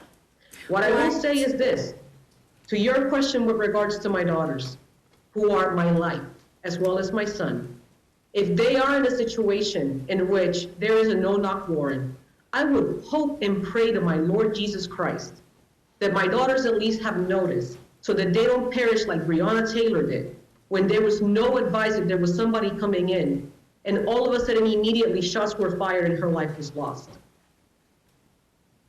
Councilwoman Nager. Thank you for bringing your concerns to the council. We've been hearing a lot from different factions in the community, and something that the mayor spoke to earlier this day during the press conference that was held in front of City Hall is that it does seem like it has turned into factions rather than us being a collective community. And so I find your caution to proceed with not feel like we need to rush through it. I feel a sense of urgency, and one of those, why I feel so urgently about this is because this has been a conversation that has been kind of pushed back time after time, year after year, and we are hearing from a lot of our community members who have felt ignored for a very long time. That shouldn't take away from anybody else's stance, and I absolutely agree with that, but we are really trying to make sure that we are taking those challenges to task. As far as listening to activists, it is our job to listen to constituents and to make prudent decisions from that. The proposal that I have put forward with council members Dobler and Padilla is specifically inspired by A Can't Wait, but we have done a lot of talking in the past 2 weeks and talked about, okay, well, and working with Chief Cochran, and we have gone through point by point, do we already do this? Which 7 of the 8, Chief Cochran said right away, yes, we already do that. And why it was important to us to see that in the city code is because Chief Cochran isn't always going to be our chief. And we want to make sure that these advances continue and that we are constantly looking at the best practices for policing. Like I said before, for Mr. Smallback, we want to make sure that not only we are protecting our citizens, but we're protecting our police officers, and to make sure that across the board, we're being as smart and forward-thinking for all parties involved. I do appreciate you taking the time to be a part of this and to bring forward these concerns. because it is really important, like the mayor said earlier, to make sure that we are representing people across the board and across the community. But see, I don't think that. And as far as I don't next think that week, those are I being know that the city represented. manager has also talked about if we have a hard end time at 10 p.m., but the fact of the matter is we can come back and talk about this more, which I strongly encourage, because this is not a conversation for just 1 week. It's not a conversation for just 1 month. It's something that we need to be continually having. But you have for action your items. comments, and thank you, Madam Mayor. But you have Councilman action Padilla, items. to be followed by Councilwoman Valdivia Alcala. Thank you, Mayor. I'll be brief. Since my name was brought up and mentioned, and I appreciate Councilwoman Nager giving an explanation as to my co-sponsorship. We are really, at least I know I am, very focused on, as this community, setting the standards for our police agency, not someone else. And our police agency has already set a very high bar for performance and professionalism. And our way of recognizing that is to express how supportive we are of the changes that have already been taken, the ones that are being contemplated by the chief of police without any pushing or pressuring from this council or any national body. So it is an acknowledgement of the good things that we're doing. People have taken this out of context and have used it kind of as a pry bar between us and the community and the police in the community, and that does not do any good for this community. I appreciate that you support the police department, so do I, but we need to go the extra step and ask for this to continue, not hope that it will continue, but ask for it to continue.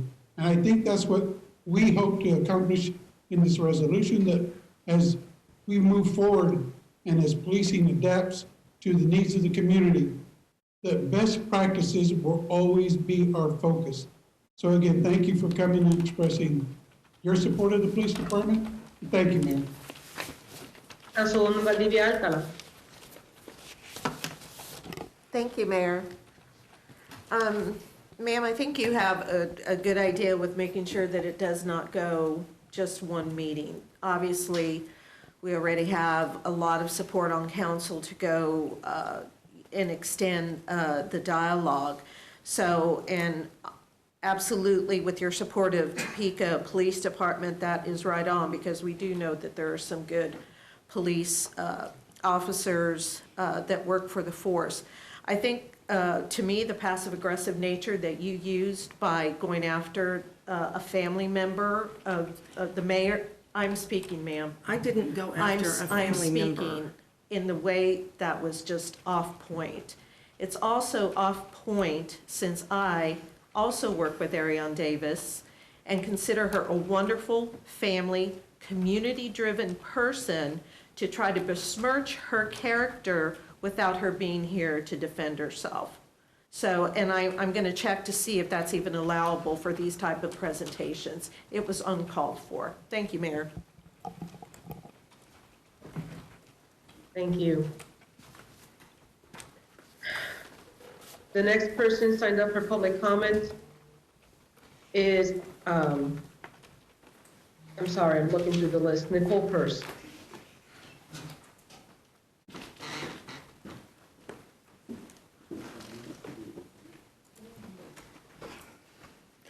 So first I would like to say there's a lot that I only wanted to speak on and say thank you all for your position in moving forward with the small business and including the one from the two, because that does make a great difference in sole proprietorship. We have been working with Glenda and this helps us move forward faster, so I appreciate that. I then also, just listening, wanted to chime in and say, I am a peace treaty person. I love life and I love everyone. And I am a law-abiding citizen. I have no criminal background. It's blank sheet. My speeding tickets were when I was younger, and that was in my 20s, and I'm 43 years old. But in Topeka, Kansas, I've been pulled over with my teenage son in the car next to me as a passenger. And I've been told by the police on the passenger side that they will break the window, yank me out the car, throw me to the ground, and detain me. And it was because of my headlight. So I have a right to go home to my 5 children. And I have a daughter and I have sons.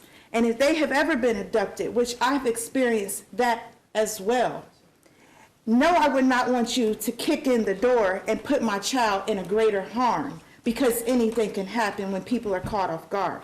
I'd like you to act according and tactful and making sure that everyone remains safe, including the police.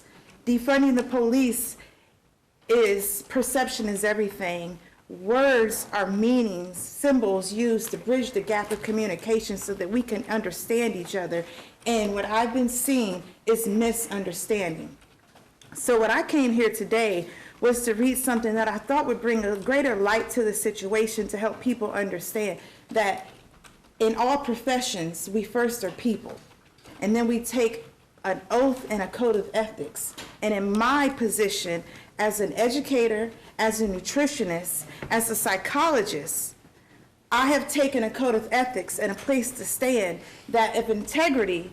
We should love each other and we should want the best for each other. We should not want to give authority to individuals to be they have to read the minds and understand what's going on in situations that they aren't aware of, what's happening. We're putting them in too many harm ways, and we're giving too much leeway and authority that could be given elsewhere. So we're asking for everybody to just take part and do their part in building a great community. Today was like a shadow. It lurked behind me. It's now gone forever. Why is it that time is such a difficult thing to befriend? Each passing minute is all that we are certain of having. The choice is either present to relish the moment, reaping fully whatever its benefits, knowing that we are being given just what we need each day of our lives. We must not pass up what is offered today. Time accompanies us like a friend. Through often a friend denied or ignored, we can't recapture what is offered. Yesterday is gone. All that stands before us is here and now. We can nurture the moment and know that the pain and the pleasures offered us each moment of our friends, teachers, and inner selves await. We can be mindful that at this time, the combination of events and peoples won't come. They are a gift of the present, and we need to be grateful. We miss the opportunities that the days offer because we don't recognize the experiences and lessons designed for the next stage of our development. The moments offering, I've asked for an extension. 2 minutes. How much time do you need, Ms. Purse? 2 minutes? Thank you. Do we have a motion for an extension of 2 minutes? So moved, Mayor. We have a motion and a second. We proceed with the vote to extend for 2 minutes to Ms. Purse. Mayor De La Isla, Yes. Council Members Hiller, Valdivia Akala, Yes. Ortiz, Yes. Emerson, Yes. Padilla, Yes. Nager, Yes. Dobler, Yes. Duncan, Yes. and Lesser. Yes. We have 10 yes. Ms. Purse, you have your 2-minute extension. Thank you. The moments offering are just necessary and friendly to our spiritual growth. I ask that everyone take today in their arms and love it, and love all that it offers, and be a friend to it and be a friend to others, because it is a gift, and we must value our gifts. Another part that was spoken was about whether one was empathetic about saying all lives matter. And Black Lives Matter is a movement, but it's also a statement saying that we just want to be equal. We want to be respected. We want to be honored. We want to be protected. We're not denying that anything matters, because in all existence, matter is matter, and all things do matter. But there are times that when a Black person is at stake, their life doesn't matter and is not valued the same. And we see that in our everyday experiences where justice is not served in certain places, when you're getting services it's not granted. So thank you for listening. Thank you again for passing that sole proprietorship. Have a great evening. Mayor, if I Thank could you very ask, much. We now have announcement. The deputy mayor has a comment. Deputy Mayor, yes. Mayor, sorry, I know it's hard to, I've been on your end a lot more at home, so I know it's hard. Ma'am, you described something happened to you and your son in your car with the headlight out. Was that recently? It wasn't recently, it was last year. Okay, well, it's, would you mind giving that information to maybe the city manager, please, to follow up? Sure, I'll email you. We do, that's, I can do that. you know, if on the face of what you said, that's unacceptable, so. Okay, I can Thank do you. that, no problem. Thank you. Thank you very much, Deputy Mayor. We now move on to the announcements. The clerk would read.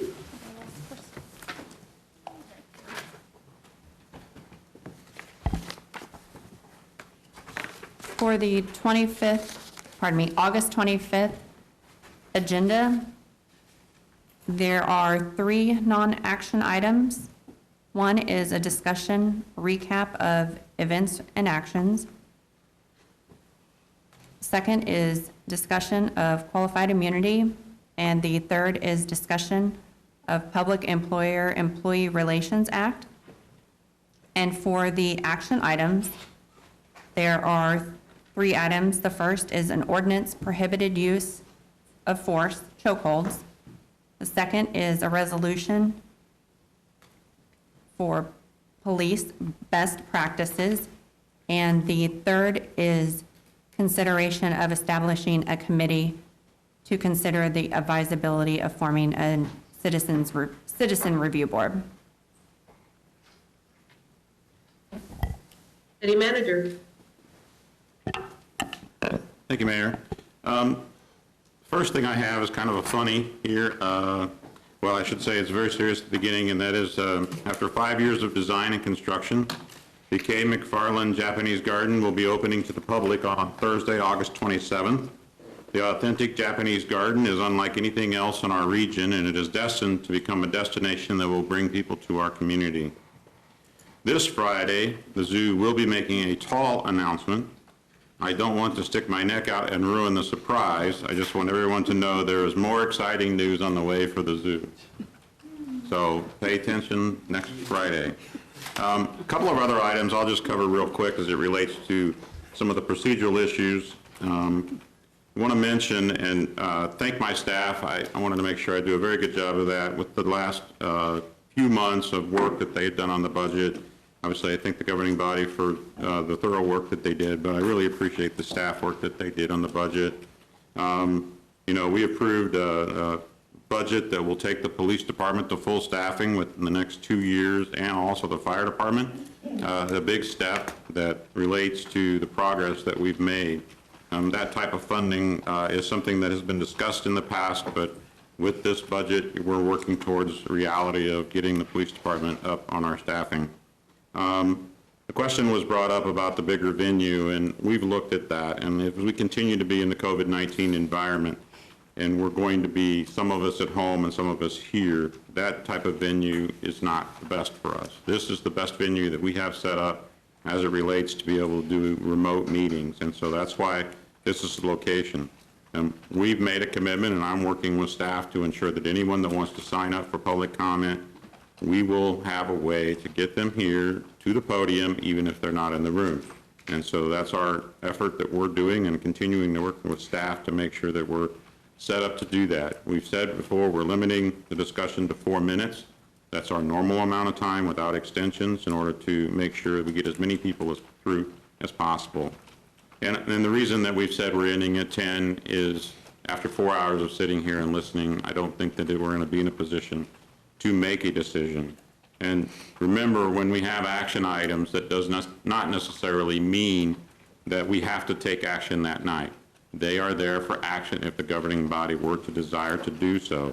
We oftentimes bring up items, talk about them, and decide we're not ready for a vote, and we defer that action. So just because they're set up as action items doesn't necessarily mean that we're going to have action that night, but we'll be prepared to be able to if so desired. So just a couple of clarifications I want to make sure that everybody understands as it relates to the meeting. That's all I have, Mayor. Thank you very much, City Manager. I want to make sure that I've been passing on, making public announcements during the meetings, but I think that this is a night in which I feel like there's things to be said. I will start by saying that it just absolutely breaks my heart that our community has found itself so divided over these issues. It is fair to say that the city of Topeka has a long-standing history of standing on the right side of history, and our legacy is a beautiful history of equality, of inclusion, and of making sure that we can have very difficult conversations without us turning to each other as individuals. I appreciate significantly the individuals that came to speak tonight that had not spoken before. What I would like to remind our public is that these meetings are public meetings. These are meetings that have been occurring in this conversation about our relationships with our police and our community, are conversations that have been happening for almost 2 years. We have a phenomenal program that the Department of Justice started our community. We were the second community to do this, and it's the Strengthening Police and Community Relations Program. Through that program, we've had our police officers work with our chief and with our community to ensure that we can continue a positive dialogue. We have seen some horrible things happen nationally, and that has created more of a wave of individuals wanting to make sure that they are engaged. I think that at this point in time, because there has been such a prolonged communication, now we're having both sides having a conversation with us. And what I want to make sure that everybody understands is that having a conversation with regards to policies and how we better serve our community does not mean demonizing our police department. I have so many friends in the police department. People who have not only, I share 2 stories of an officer, Sergeant Clam, that changed the perspective of one of the little boys that I mentored, that his first experience with the police department was horrible. However, he changed that perspective.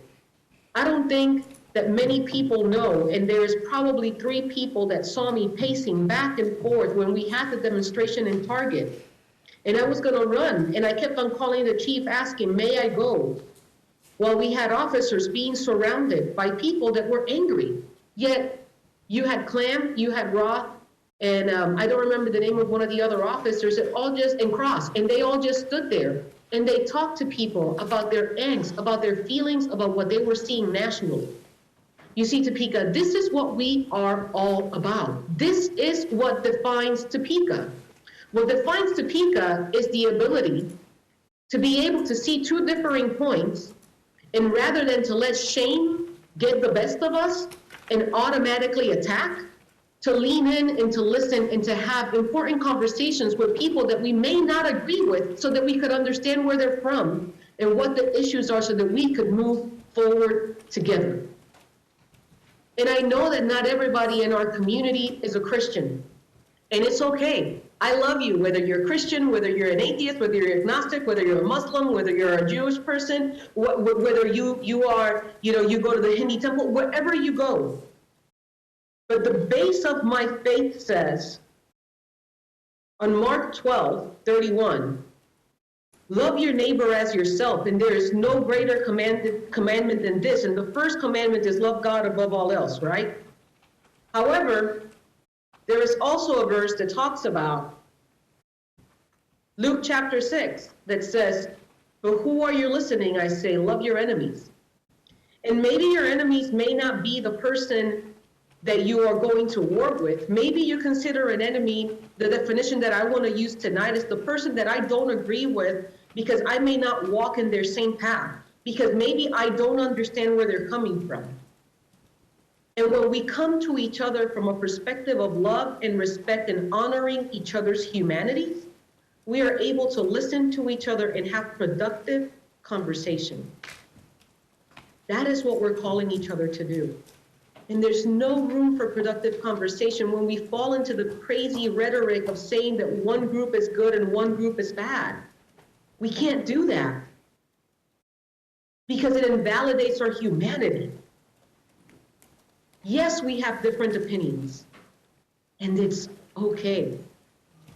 But let's not lie about each other. Let's not lie about what is being said. Let's not lie and slander our council members. Let's not lie and talk about our police officers in a way that is not true either. It goes both ways. We have to be able to have a conversation without attacking each other and hurting each other and trying to create more intrigue.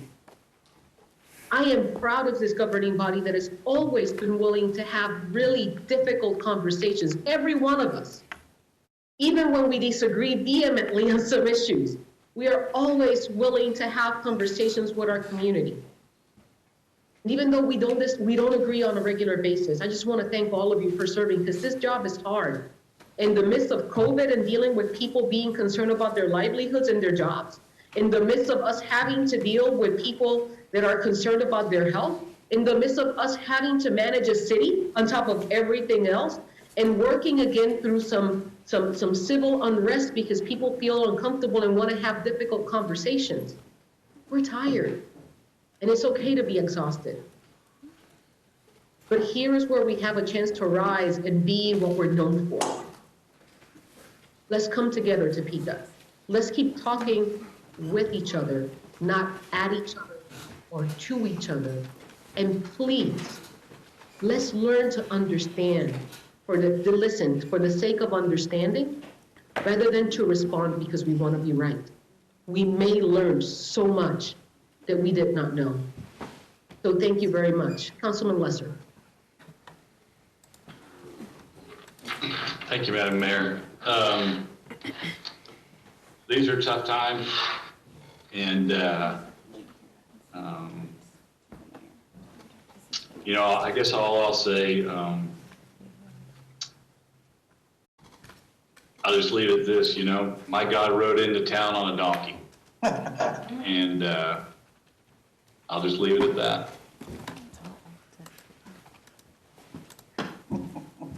Councilwoman Hiller. Thank you, Mayor. I do have some thoughts on the subject at hand. I mean, first, I have felt like I have spent tons of time trying to just straighten out what the reality is with a lot of people, and I would like to take a moment to do that here as well as make a couple of suggestions. First, I really appreciate that, Mayor, that you set the meeting, and I also appreciate the time that various colleagues have spent on working on trying to put messages together or policy. We're not all even on the council aware of what those conversations and suggestions are yet, but I know that people have been working really hard, and I appreciate it.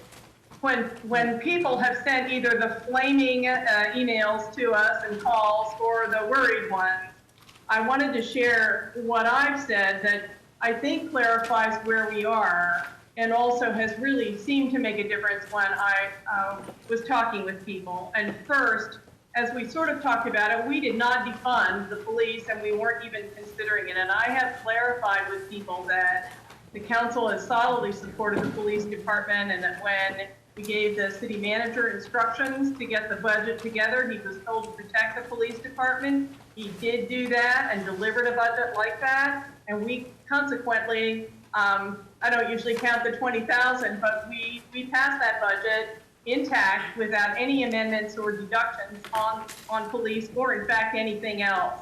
And I'm really proud of everyone that was involved in that process. And I think that people in the Topeka community don't really understand or even know that that's what happened. Second, there have been questions about whether we support the police, and people have talked already about that a little bit. What I have explained to people is that the council has solidly supported the police department all along. There's not been an issue, as far as I heard from any of us, about defunding, quote, or even diminishing the police department. And in fact, whether people have been super pro-police folks or anyone, to the person who has suggested that we make some changes, they have all either volunteered or answered when asked that they support our police department. So if those are issues elsewhere in the country, so be it. But here, it's been solid in terms of supporting our police. And I'm proud of that, and I think it gives us a good baseline to work from. And I hope that people with all the different opinions hear that and listen for it. In terms of setting the meeting on the 25th, I was one of the people when the mayor first asked that said I wanted to do it. And the fact that the mayor said it and that we're behind it, I think anybody who's worried, our history with doing that is as the mayor and some others have said earlier, is to have open conversation, to always be a city where everybody's voice is welcome and is heard.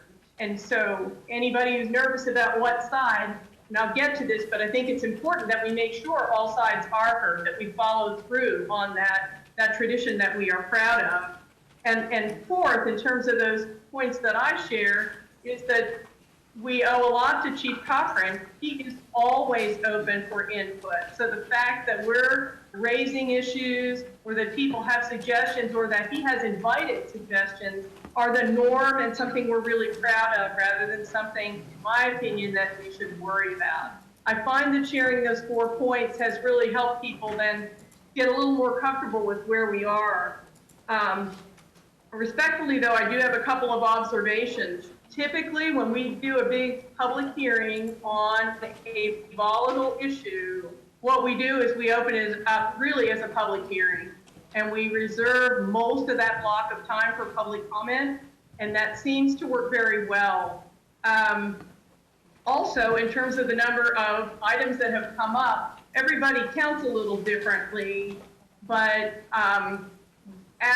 when we started moving toward having this big meeting, the chief sent us all a list of what he had itemized as how many topics had come up from the comments in the community. And his list his starting list totaled 11.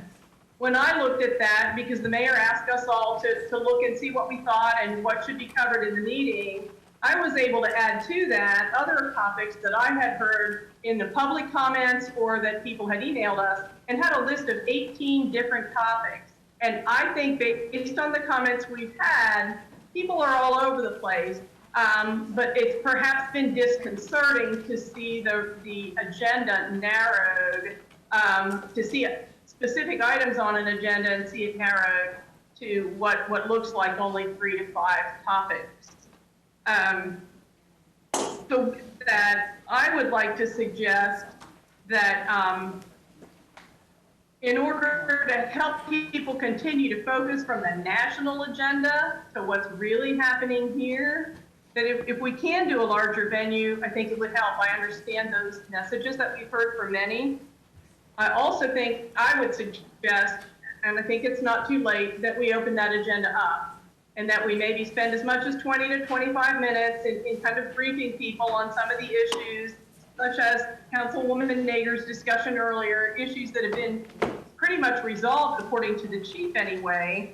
And then we really, so after that briefing, that we leave the whole rest of the time open for people to talk. If you do the simple math, at 4 minutes apiece, 40 people only would be 160 minutes and would probably run us over 10 o'clock with the size of the agenda that's put forth. I think the most that we can optimize the time for input and just tell people to talk to us ideally about what the local issues are, not national, not things they don't know about, but things they really do know about, would be invaluable. I have always found that when we've done that before. And last then, and it's come up before, that we pull those voting issues off. Wait till we've heard from everyone, and then kind of shake down what we've learned from the public and look at what issues we think even need to go forward if they're not already resolved. So thank you for this opportunity. I'm looking forward to next week, and I hope it's a learning time for everyone. That's what I appreciate out of them. Thank you.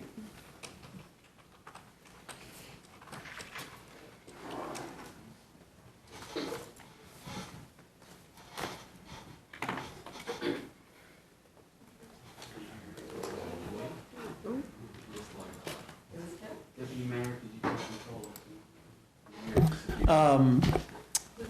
Okay, Councilwoman Hiller, thank you for that. And Ms. Ortiz, Councilwoman Ortiz. I think Councilwoman Valdivia Aqua's before me, unless she said. I'm sorry. My apologies, I'm so used to her sitting like in your position now. Get the Mexicans Okay. right, come on. Sorry. Okay, before I get myself in trouble, Councilwoman Valdivia Aqua, please. Do we have this in the right order? Hannah was shaking her head no. I think she was shaking because I was calling in the wrong order. Yes. Okay. Thank you for that. Christina. Okay, so sorry. Okay, so just a couple of things, and these are pretty strong things. So, you know, and I just feel compelled that as part of my job, I've got to do it. What we saw here with the woman that came up for public comment, I did ask our parliamentarian city attorney to see if she was out of line with some of the comments that she made. I do believe that city attorney agrees that she was, point of order should have been called. And I think that as Lisa has stated, our city attorney, this is definitely something that we have to be aware of in upcoming meetings, especially on the 25th. I don't know so much about a larger venue, but I do believe my concern is that there will be too much presentation and not enough time to talk. And I, again, I also support extending it into a second meeting or however many meetings it takes. Right now, what I'm going to talk about is back with you, City Manager. I'm trying to get information from you around what appears to be biased comments on Facebook by a municipal judge. Excuse me, I want to stress again, this is not a form of micromanaging. Everybody has checks and balances, and we need you, City Manager, to abide by this. The people are our checks and balances, and I want to raise concerns that I have fear that you may be in violation of your contract, specifically referring to Section 11 of said contract, and also have concerns under the International City Managers Association guidelines. My sense, without absolute certainty, is others on this council may have been communicated on the issues with the judge. I have not. Again, as stated last week, we have had similar executive sessions on a similar incident on social media. No one has carte blanche as a city manager to say one can do this or one doesn't have to answer to this particular person or persons. As an elected official, I need to understand what was done. I am not trying to reverse or circumvent anything.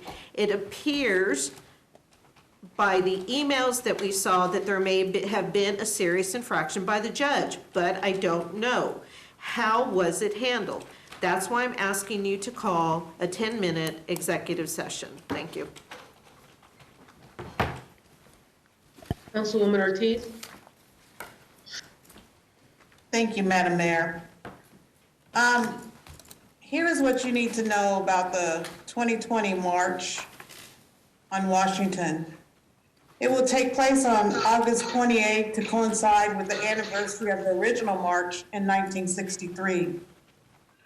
The Reverend Al Sharpton and the National Action Network are preparing for this year's March on Washington.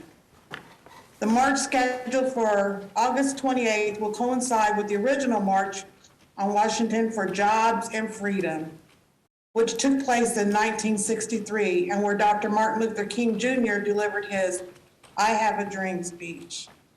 And I think there's just a lot of minorities out there that feel how ironic, how history has repeated itself. Look at what they're going to march for. Jobs and freedom. That was done in 1963, and it'll be done again in 2020. And I applaud Ariane Davis for going. I would be going, but we had this meeting here. You know, it's history, it's educational, and that's the biggest gap of all. Is we really need these discussions. We really need to talk so we understand each other. And really, what the Black Lives Matter sign stands for. You know, we have people that say that sign does not stand for to put them on top or make them better than us. That's not what they're saying. They're, you know, I've said it before, until we change the hearts of the people, we can put as many policy and procedures in place, but until we change the hearts of the people, nothing will ever change. And I'm hoping that with discussion, that with understanding of what certain people are saying, how we all feel, that will happen. Thank you, Madam Mayor. Deputy Mayor.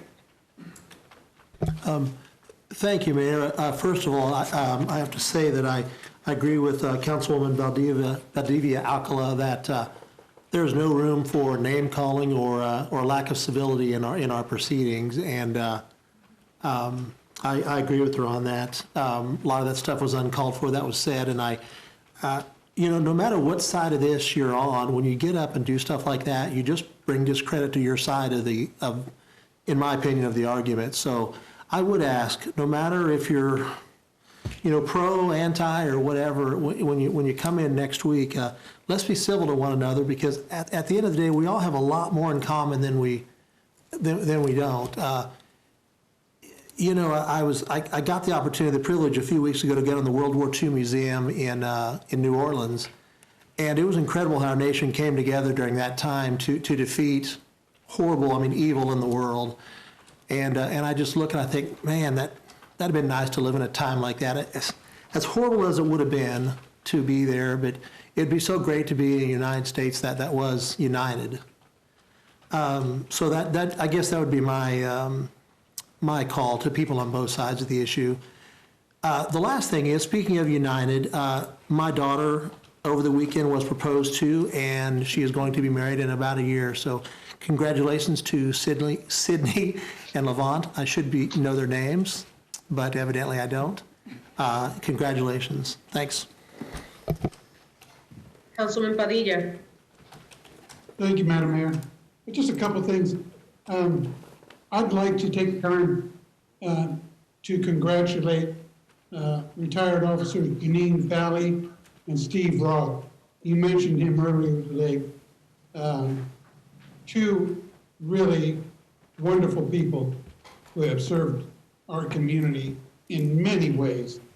And if you look at Steve Roth and you know Steve Roth, you would never think that great big old guy had that kind of empathy to work in a community and work in a crowd like he did. It was amazing to watch him and plan and cross work and talk with people.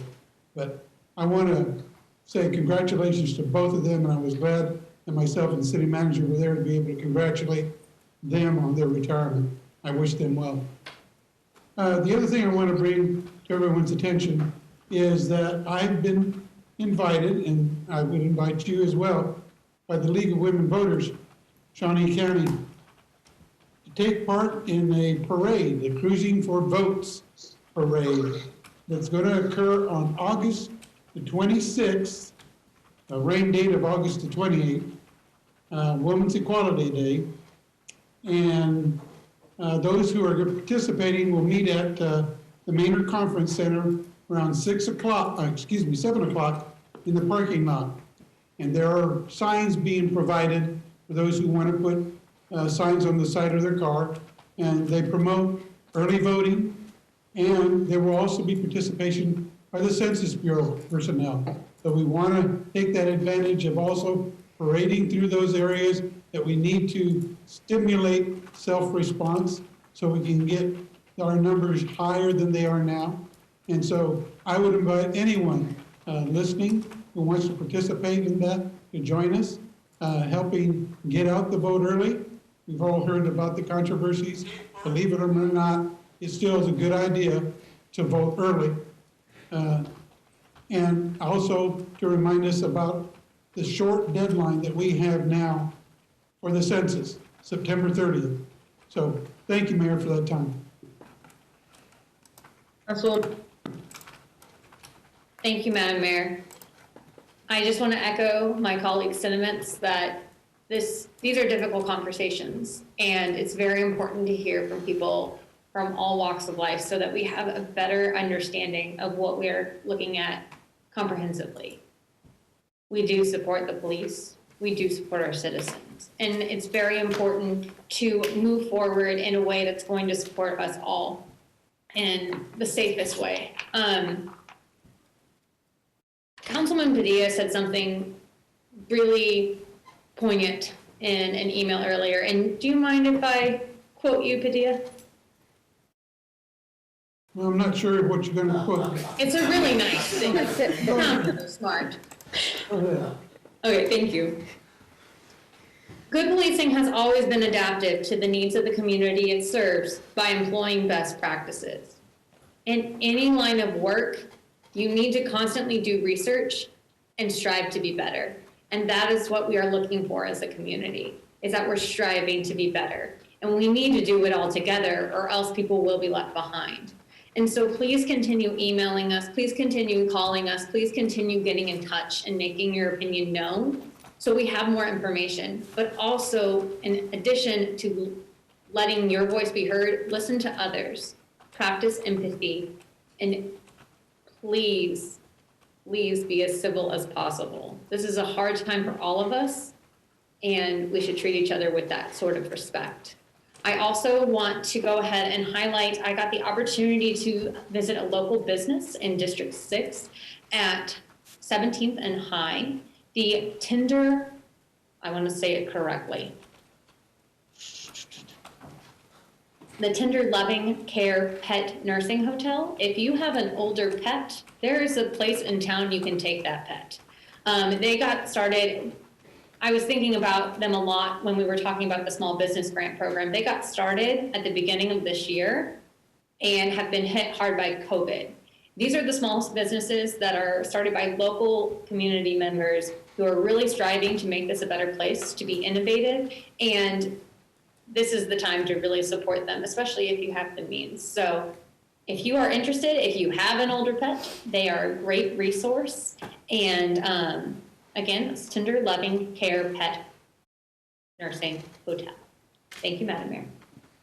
And happy birthday belated to the phenomenal Leslie Perange, who is the owner of this establishment that absolutely is bonker about dogs almost as much as I am. Councilman Dobler. Thank you, Mayor. Just quickly, two things. They've been said before, but probably need to be said again. We are not defunding police. Last week, we passed a budget that approved funding for police in 2021. Somebody mentioned actually increased funding by $20,000, so no cuts. There's nothing on the agenda in the next week's agenda or any agenda ahead of us that speaks to defunding police. Number two, the resolution that I'm co-sponsoring with Councilman Padilla and Councilwoman Nager really affirms that the Topeka Police Department already adheres to the best practices that coincidentally includes almost all of the items that folks are talking about nationally. And it's not just, you know, it's our current chief, but previous chiefs, previous administrations, practices that have been modified over the years to meet the needs of the community and really the sensibilities of life as we currently know it. And I would point out that one of the co-sponsors, Councilman Padilla, was a career police officer. And I certainly look to him as we move forward and his good counsel on these issues. Thank you very much, Mayor. Councilman Duncan, take us home. All right, I have just a few things this evening, although Councilmember Padilla didn't mention that Officer Fowley will someday probably be the history guy is here this evening, and she was one of the, she was the first father-daughter duo to serve in our department, and so someday that will pop up on a history guide. She'll forever be a Topeka trivia question. But I had three things tonight. The first is sort of housekeeping. I am the chair of the Transient Guest Tax Committee. We were to have a meeting, I believe, next week or August 31st, whenever that was. We've requested that be moved to some time in September. Staff is working on finding some dates. We have an issue in front of us we need to tackle, but we need a staff member who had already a pre-scheduled vacation, and somehow asking them to just not go on vacation for us didn't seem appropriate, so we will move the meeting so we can do that. So just we'll get that date out there when we have it. Second thing is, I want to sort of, I guess, echo or reiterate some concerns of some of my colleagues this evening in that my primary goal, as I believe it's everybody's, even those who set the agenda, is to make sure that August 25th is about listening and not to us talking. And I think my concern is, looking at that agenda, we could spend several hours of us talking before we actually get to the portions where it's our time to listen. And so my recommendation would be to seriously please consider looking at those action items and anything else that we could move to a regular meeting of the governing body at some point in September. And anyone can obviously speak to those at that meeting and also address others. I would, I guess, formally request, as my name is on one of those ordinances, that seriously be considered for my ordinance as in regards to chokeholds. I am proud of that ordinance. I still support it. I want it to come before this governing body. A lot of staff worked hard on it. I want to thank the police council for providing information and working with us on the language of that ordinance. So a lot of people collectively came together to work on it, and I want it to come before this body, but I don't want it to be a reason that we get bogged down for 30 or 40 minutes and give people who are standing out in the hallway their time that they have requested. And I've heard that concern on all sides of this issue, not just one or the other. And so I will just put that out there, I guess, as a recommendation on the others, a formal request, as it will today, on the ordinance of mine, to at least please consider that. I think that's important. My last thing is, tomorrow is an interesting day in our household and in the coming days and weeks, I think, for many others. If you had told my wife and I months ago that one of the toughest decisions we'd be making today was sending our child to school tomorrow, I would have called you crazy. And I don't know that there's a right answer or a wrong answer right now. I cannot begrudge parents who choose to keep their children at home any more than I can say that the decision my wife and I are making is the correct one either in sending our son to school starting tomorrow. I know that it's a little scary, and we're all a little nervous, and the school has done everything they can do, and I believe all the districts in this city and all the schools in this city are doing everything they can possibly do to keep our children safe. Nobody knows what's going to happen. And so I empathize and sympathize, and I want all the parents out there to know we're right there in the trenches with you as we send our child off tomorrow in something that should be a simple, easy, you don't think twice about it scenario, and yet here we are. So I'll keep you updated on how that goes, but I wish everyone out there, as they face that over the next few weeks, that they make it through it and that all of our kids are safe. Thank you very much. Thank you, Councilman Duncan. Hug Mr. Connor for me, please. At this point in time, there is no further items in our agenda. This meeting is adjourned. It's not 10 o'clock yet.